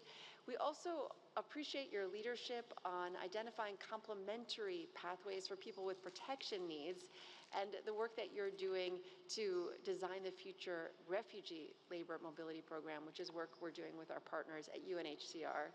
We also appreciate very much your strength and engagement in the Asia-Pacific region, and particularly on the Pacific Australian Labor Mobility Scheme, which directly addresses concerns that we had heard expressed from our Pacific Island member states to make sure that even though they are able to take advantage of the labor mobility programs, that we're still investing in their communities and social cohesion back home. So thank you for your leadership in addressing that. And I also, of course, cannot talk about Australia without acknowledging the work you've done to help implement the Pacific Regional Framework on Climate Mobility, and specifically the agreement with Tuvalu, which is groundbreaking in its acknowledgement of creating regular pathways as a response to migration displacement pressures coming from climate change. Thank you to Norway for your ongoing support for this organization, particularly, again, on the not-so-sexy issue of core funding. We appreciate the support financially. We appreciate the support in terms of the governance of our organization. We appreciate your support in terms of our humanitarian work and your leadership in bringing the climate displacement lens to the work that we do. I want to reassure you that I take very, very seriously our accountability, our oversight, our transparency. We agree that while it's not always easy, our responsibility is to inform you when things are not going as well as we'd like and to take swift action to respond to them. And I hope we can continue to grow that partnership. I will use the opportunity to say once again to all member states the importance of unearmarked funding. Countries like Norway have stood out for their enduring support in providing unearmarked funding. That kind of funding will become more and more essential as we address evolving challenges. I want to thank the government of Brazil for its leadership, particularly on the G20, and to acknowledge the leadership statement, which recognizes migration, both as a challenge, but also as a force for development. And I want to recognize in particular the national policy on migration, asylum, and statelessness, which is a whole of society approach, and IOM is committed to supporting you on that. I want to congratulate you for your work in integrating migration in both the work you've done on COP30, but also in recognizing migration and climate change and their connection. And unless we address that nexus, we are not going to be able to provide much needed support to communities who are at risk. And I want to just thank you for the very, very strong partnership, certainly here in Geneva with our team here, but also in recently hosting Deputy Director General Gochi Daniels just a week ago, who had the chance to see firsthand your innovative and pragmatic approach to the humanitarian response in Brazil. And we're also particularly excited about the work we've been able to do with your private sector, which is extremely engaged and looking for ways to partner with us. So thank you for that. For the Côte d'Ivoire, en fait, j'ai en visite pour les Côte d'Ivoire dans les prochains mois. Et ça va être vraiment un plaisir. It's very much a pleasure to be able to work with you. I look forward to being able to visit and speak directly, to see directly the work that we're doing there on the ground. I want to congratulate you for the recent launch of the Migration Governance Indicators Review for the second time, and see and witness that you have been a strong supporter on migration governance. Côte d'Ivoire has hosted thousands of displaced migrants, particularly in the north, and we are on hand to support durable solutions for communities there.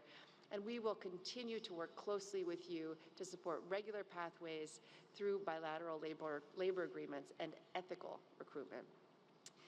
To the United States of America, I don't think we've ever seen the kind of support that we have received over the last year, so thank you. Your engagement to advance more regular pathways, your steadfast support to support our humanitarian work, no matter where in the world it's happening, your response both in creating more opportunities for people to move safely and regularly, but not only to the United States, but also investment in those pathways across the world have been key, and frankly have enabled our work in many other parts of the world to the benefit of many other governments. I want to recognize that you have also been a recent donor in terms of our flexible and unearmarked funding. That's an important change, and we're so grateful that you have given us the flexibility to support those people who are most in need. I also want to recognize the remarkable achievement of resettling more than 100,000 refugees this year. This is the highest number since the 1990s.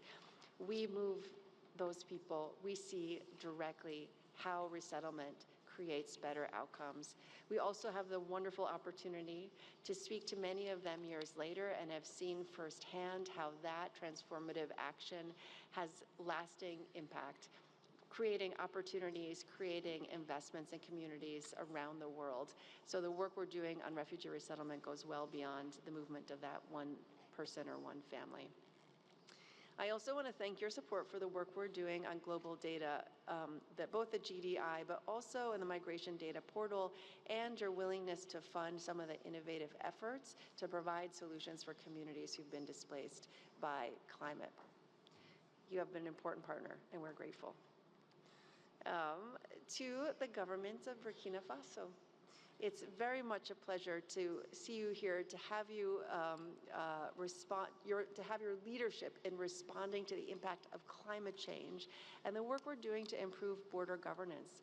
My Chief of Staff and our Regional Director look very much forward to visiting next week to see firsthand where we can build engagement and support.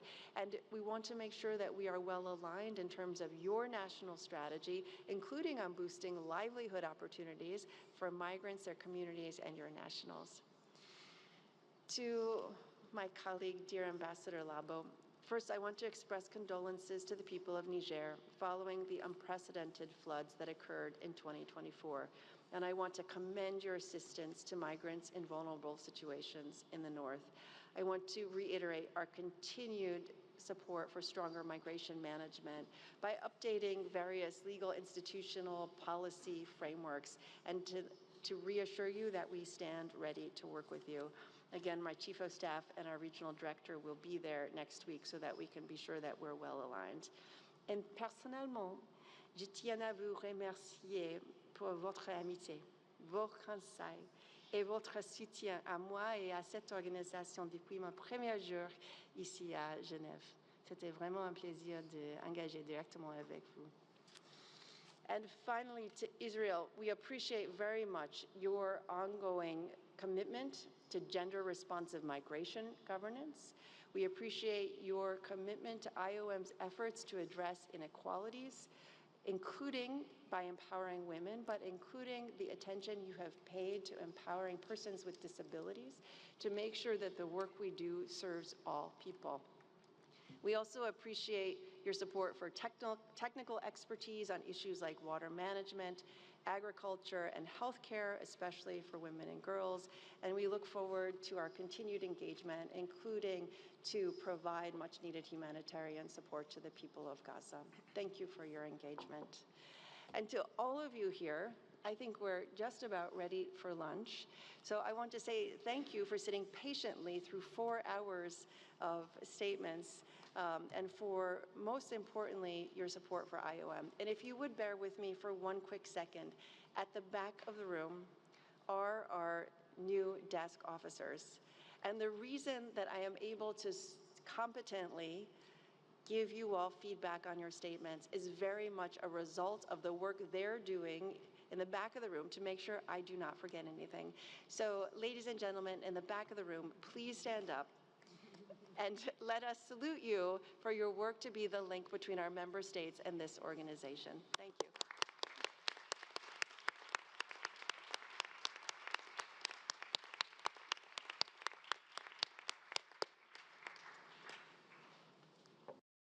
Thank you, DG. That brings us to the end of this morning sitting. We will reconvene at 2:30 this afternoon. Thank you very much.